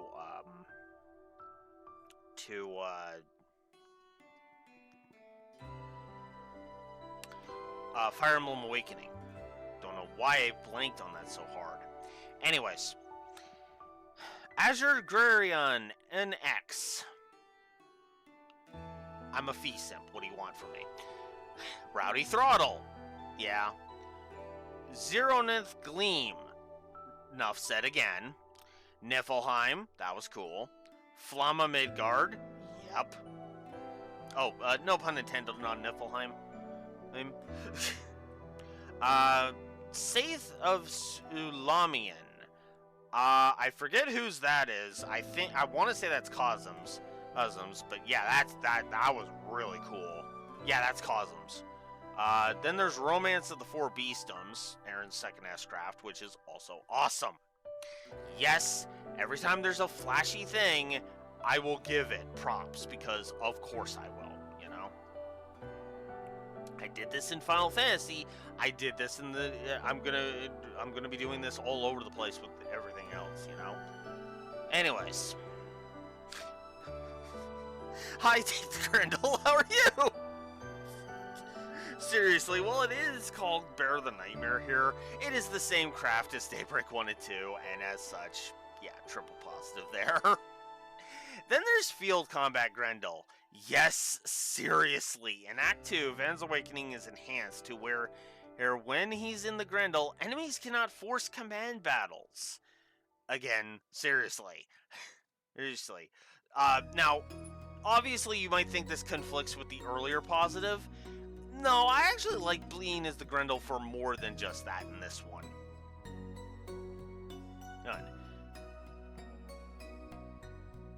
I'm just kind of explaining what kind of thought about it. Then you combine that with the insane attack speed and increase in power. Like when you're in the Grendel in field combat, you're shredding enemies to shit, and it's wonderful. I should probably just reword this positive because that's what it is. It's the sheer shredding you do. In fact, you know what? Let's do it live.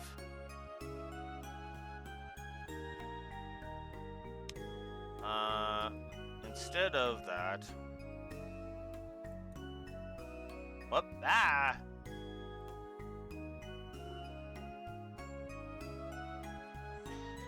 whoop, we'll reword it live.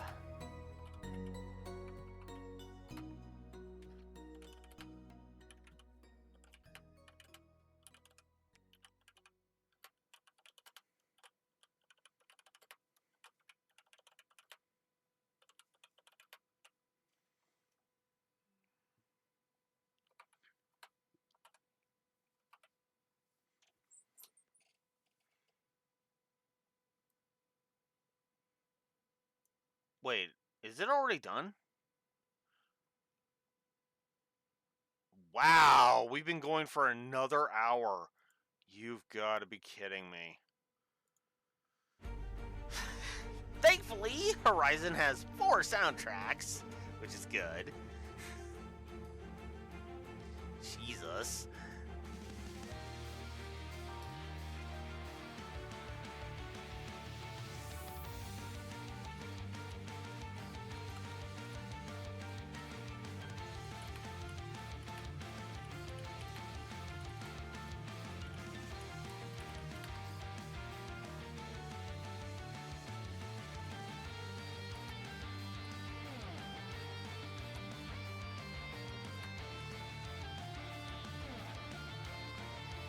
We'll simplify this one.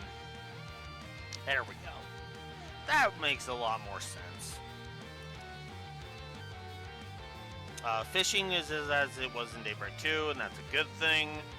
Power progression curve is a triple. Blackjack is a fun little mini game. And the RNG does actually seem fair. Enemy variety is excellent all around. Viscerality is also excellent in general. 117 gameplay positives. That should really say all it needs to. Now let's get into the individual bits. The fight against Reset, Bearguard, Rufus, and Crow in the prologue is just awesome, as it requires you to stay on your toes, which is wonderful. For many, I imagine that the prologue as an intro would be unimpressive, but for me, it is fun, intriguing gameplay-wise, and introduces the mechanics in a lot of balanced and interesting ways. So, triple positive there. I enjoyed the boss fight against the Magna Serpent. It was a good warm-up boss to ease you into the regular flow of battle. It also helps that despite the low damage output the early game offers, I still shredded its HP like paper.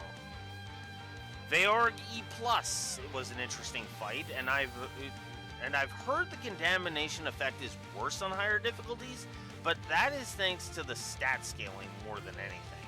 As on normal, the fight was fair and interesting. Blind Fetish notwithstanding, but you noticed there was no, well, I guess we're still in the positives, so I don't remember if I gave a status effect fetish negative or not, but we'll see. The first encounter with the Invisible Demon, that's the vestiges as monsters, was a fair fight and a good challenge. Mecha Beast Jeffrey, that was an awesome fight to show why I love the Grendel so much. Fighting a double Stigma Kevin in Act 2 is awesome and an interesting challenge that the game gives you enough tools to deal with, in my opinion. Then there's the mech battle against Excalibur.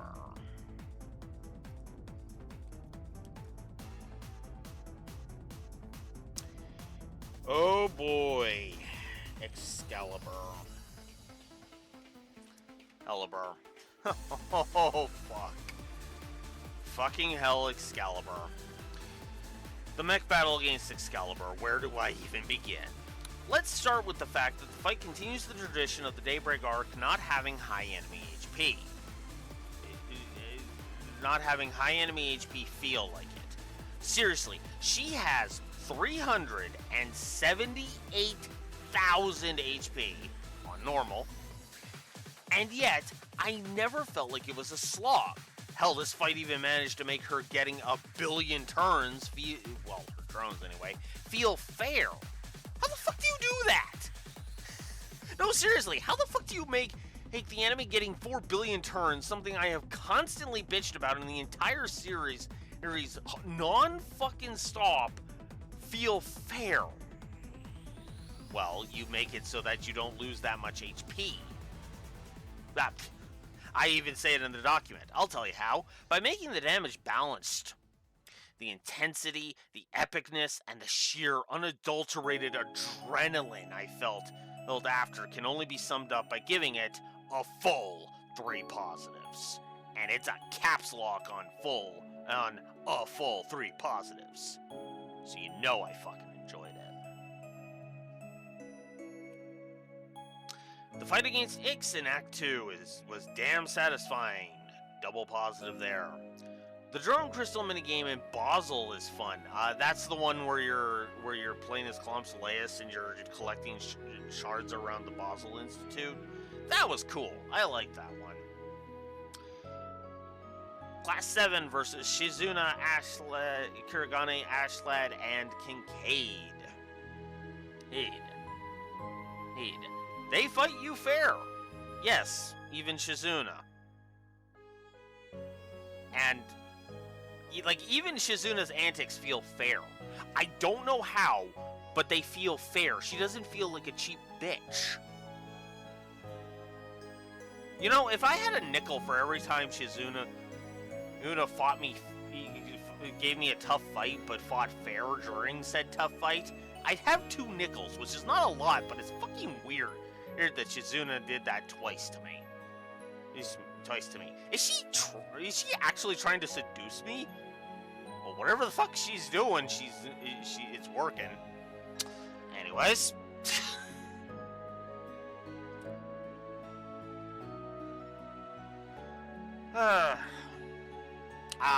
Yes. This one I want to show. I want a clip of this one. The Shizuna one, I can take it or leave it, but this one, oh, this one.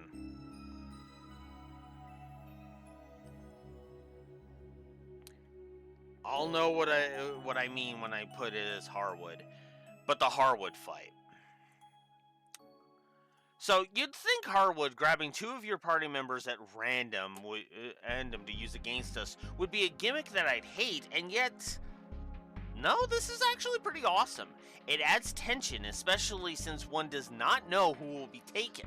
I had literally two specific characters taken, and then Raxor chimed in and said, I actually had this and this character taken. And then when I went back a second time, two different characters were who I fought. I kind of like that. That was kind of cool. Cool. You don't know who will be taken until the fight starts, which is actually funny. Combine that with Harwood fighting fairer than in any of his other fights.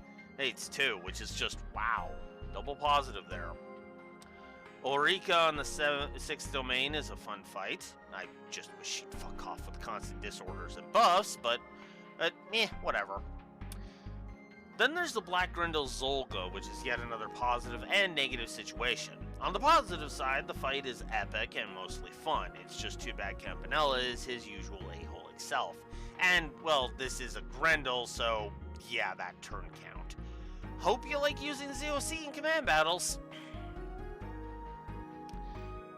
As much as I hate the Vestiges, and I do, the fight against Sniper Bitch in Anchorville is honestly pretty fun. Despite Campanella's best efforts with his audio spam and Walter's S-break spam, the fight against Walter in the 7th domain is actually pretty fun. The Executor that's now joins us for, enough said. That's what they call the beast thing that was invisible earlier. The Red Vestige, Lagun Khan, is a damn fun fight. Right, when we actually get to fight the Tyrant, it's awesome. Simeon in the 8th domain. Look, when I shred through 800,000 HP in less than 10 minutes, that's a damn good boss fight. Right. You know?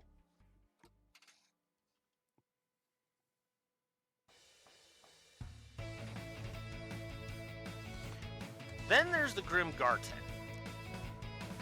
I have turned around on the Garten, and on this version of the Garten. At first, I kind of low-key hated it.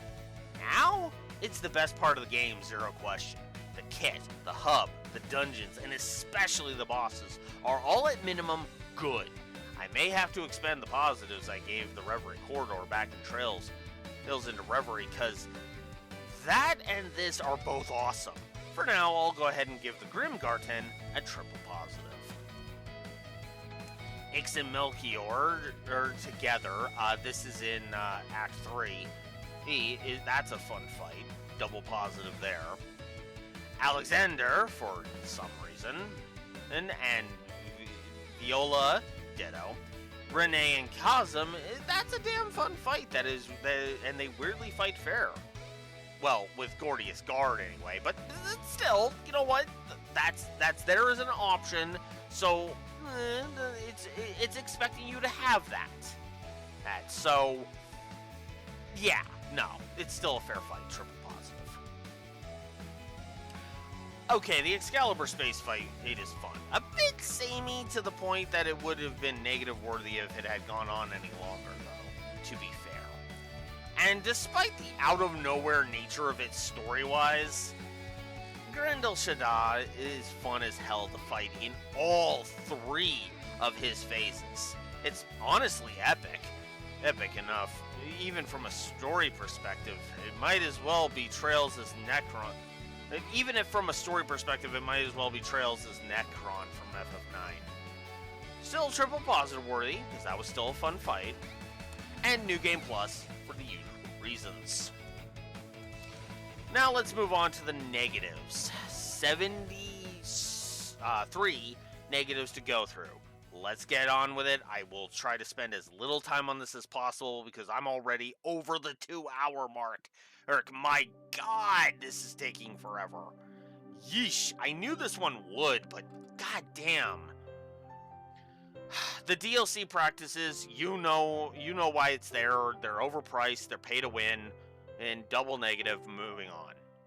Scaling Exp is still makes the X multipliers necessary, which is just blech.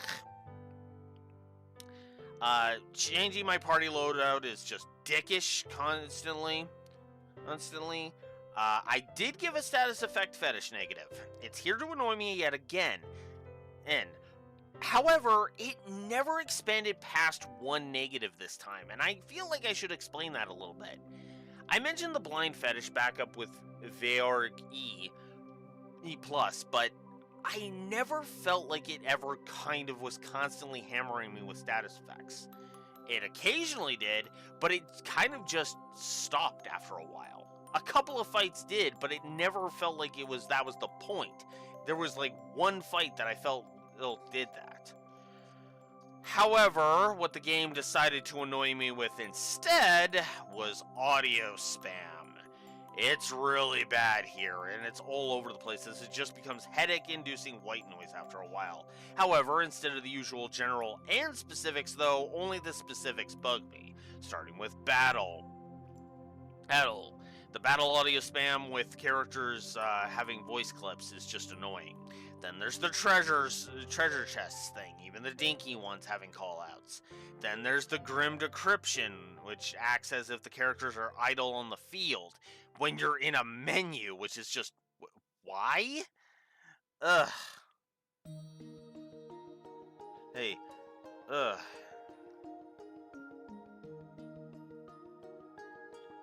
Hey. The treasure chest callouts in the Garten...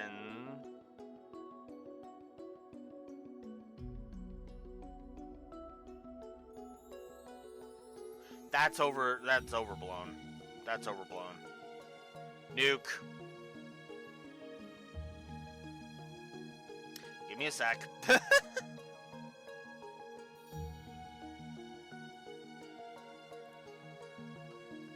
84 to gameplay.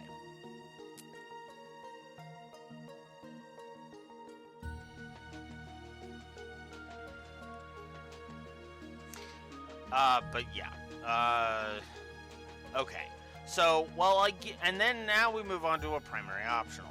While I'll give credit that the missable ones become available later thanks to the Garten, it still feels counterintuitive to not let me just see all of the connection events, instead of making me pick and choose, especially with how ho-hum the rewards are. If you're not going to make it if you're not going to make it so that I have to make informed, I have to actually look at the rewards and decide, then just let me see them all. Who the fuck cares, you know? Hey. Let's talk about fishing briefly. So in Daybreak 1 and 2, fishing was a fun and interesting minigame that was not required for completion by my definition, all quests and dungeons. But here, you need enough fish to get the second last reward from the in-game achievements in order to complete a quest. This is making me seriously considering lowering in Cold Steel 1's gameplay positives as a result of this, because if you haven't been casting lines, then be ready to grind. And I'm pretty sure in Cold Steel 1 it's actually worse, because I think you can just be locked out of that quest if you haven't been doing fishing in every area that you can. Yeah. I think it's honestly bad enough that it was honestly bad enough that you gave a triple negative to. To be blunt, it only stops at 3 because the Garten saves you from having to restart an RPG that, from what I can gather, takes people anywhere from 70 hours to 200 hours to beat. Yeah. here's something I was chewing on for a while, but I really don't like how Reen feels when playing in field battles. He is slow, which is kind of dumb since one of his crafts in Cold Steel 1 was one where he speeds through enemies. While it makes sense in lore for Shizuna to be faster than him, as demonstrated in her charge attack, it feels clumsy and a step back. Reen was never slow or heavy, and making him that here feels backwards to me. Thank fuck for command battles. For me, the slowness of Reen would make more sense for Laura. Laura being that kind of slow and methodical would just make a lot more sense. Now let's give a triple positive to options because we need to talk about button remapping. Now, this only, from everything I've heard, this only applies to the console version, but you cannot remap your buttons on the PS5. A PS5 game released in the 2020s has zero excuse to not have a full button remapping. I was getting sick of clicking in the sticks for ZOC, so I wanted to change it, only to be told by the game that I couldn't get it off the sticks. That is unacceptable for a game released today. Triple negative. Then there's the enemy advantage problem where enemies can smack you into a command battle. I also really hate the Lily movers. God damn it, I fucking hate those fucking shooting plant monsters. I also really don't like blade pandas. They suck. Then there's the gameplay pacing. This is the third time I've had to chew on something during the lost week I mentioned during the story negatives. And I feel like in many cases the pacing is murdered by the sheer volume of side quests and the fact that several areas feel longer than they are. Combine that with the fact that this thought came at Act 3, which I looked up, and apparently at the time of typing this, I am at the tail end of the first third of the penultimate act. That may be comparable to Daybreak 1, but there is one major difference. I wasn't border angry during Daybreak 1. That's the difference. I didn't notice I was 120 hours in during Daybreak 1. I kept noticing the time frame at every turn in Horizon. That's the difference, and that's why the pacing is so bad in my opinion. Yorda and Lucrezia in the Garten is the first truly bad fight in the game. They constantly heal, they use their S-crafts constantly, and they also have a fetish for confusion and lowering all your stats. Honestly, I'd be able to accept the former if the latter wasn't as ridiculous, even if the confusion was only inflicted a few times. Anyways, this was a slog of a fight and worthy of a triple negative. It was actually shocking, Raxor, that I was stuck on that fight for as long as I was. Then there's the hacking minigames during the Root of Strange Illness, which I felt like kind of could go to hell. There's a few hacking minigames that I gave multiple negatives to, and this is the first one. It's a little too trial and error for my liking, and it was just blah. I'm not a fan of Ulrika's disorder spam, as it was irritating and annoying during the 6th domain boss. And then there's the audio spam, so double negative. Then there's the Hecate sisters, which are fucking mean. Status effects out the ass, especially mute. If you like ass crafts, good fucking luck, because this fight will fuck you in the ass for even thinking about it, which is contrasted with the Ulrika fight that I did immediately before this. That was fair despite how gung-ho I was with S-crafts in that fight. Call this a skill issue all you fucking want. I don't give a fuck.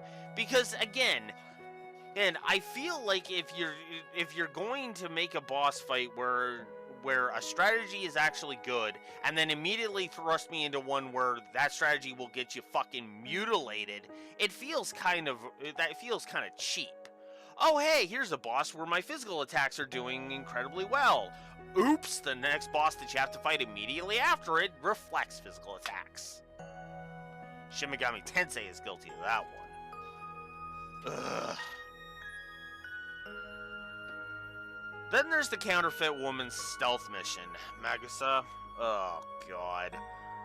I'm gonna have to explain this one. I'll do a timestamp for this. It's because, yeah. Come on.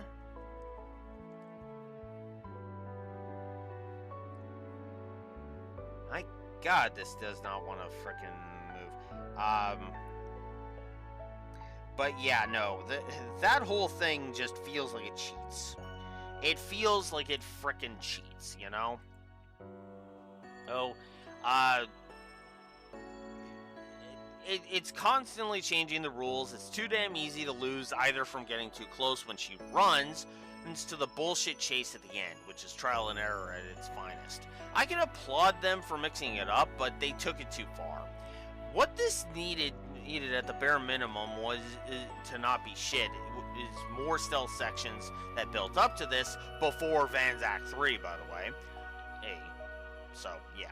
I hated it. I gave it a double negative. The only thing that keeps it from being a triple is the ability to sack the bonus SP and skip it, which makes the Daybreak 2 version vastly superior, as there was literally no penalty for skipping it there. Then there's the hacking minigame during the Vegas Films dungeon, which, you know, same reasons as the one I mentioned up there. Maze design, trial and error, you get it. Then here's the negative to complement the positive for the Black Grendels Olga. All the stuff that I mentioned up in the positives applies here. Then there's the Risha and Lucrezia fight, boss fight in Kevin's final section, which can die in a fire. ZOC spam, Lucrezia's continued fetish for confusion, and Zeta and Ashen not helping with the arts and disorders. This is the first fight in the entire game that game overed me, and that is saying something. Triple negative. With an extra special fuck you to Zeta's disorder in particular, and a double negative for the audio spam in this fight specifically. Then the fight against Elise, Leon, Prince Sheridan, Najee. He sucks because of the constant and multiple turns, which are just plain obnoxious and unfair. Triple negative there. Then there's the negative I gave the Gringartens in dungeons. They all suffer from boring design and they kind of suck. Then there's one that nobody will agree with me on. Master Yunka Fai. He would be a fun and interesting fight if fucking Kuragane wasn't a stats effect fetishist and was constantly obnoxious. God, I fucking hated that fight. Then there's Novartis and Ion Epsilon. Where in the holy fuck do I begin? Well, hell, past Alex, we begin with a timestamp.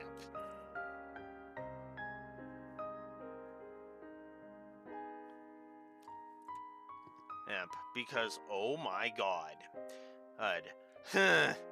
Let's start with the fact that Novartis is a dick during this fight with his orders and constant buffs. This alone is bad enough and constant enough to warrant the first triple negative. Then there's Epsilon itself, which is 1.2 million HP, in which it can put up a Reflect, which it pairs with Regen, meaning that it can easily restore hundreds of thousands of HP. That alone warranting another triple negative.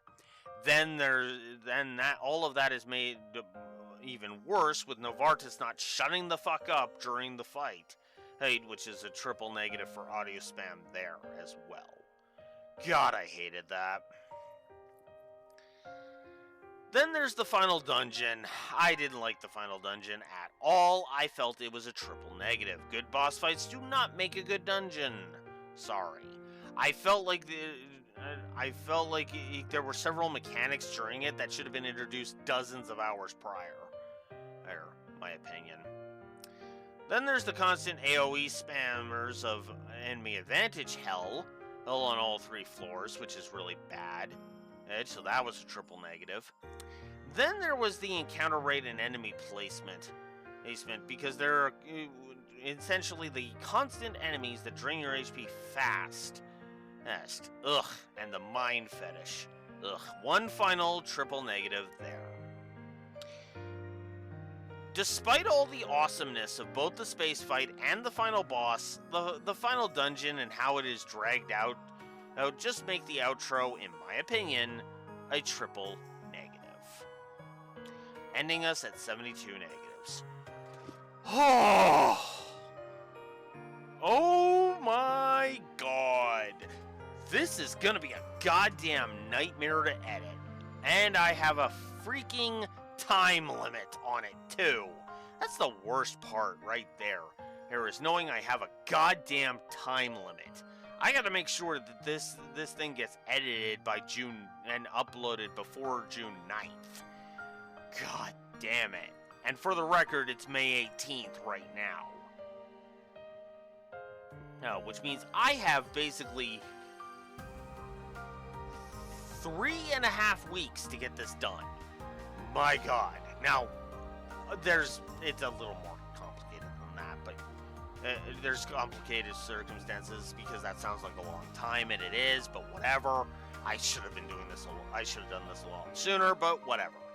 That's my explanation for Trails Beyond the Horizon. A bloated pain in my ass.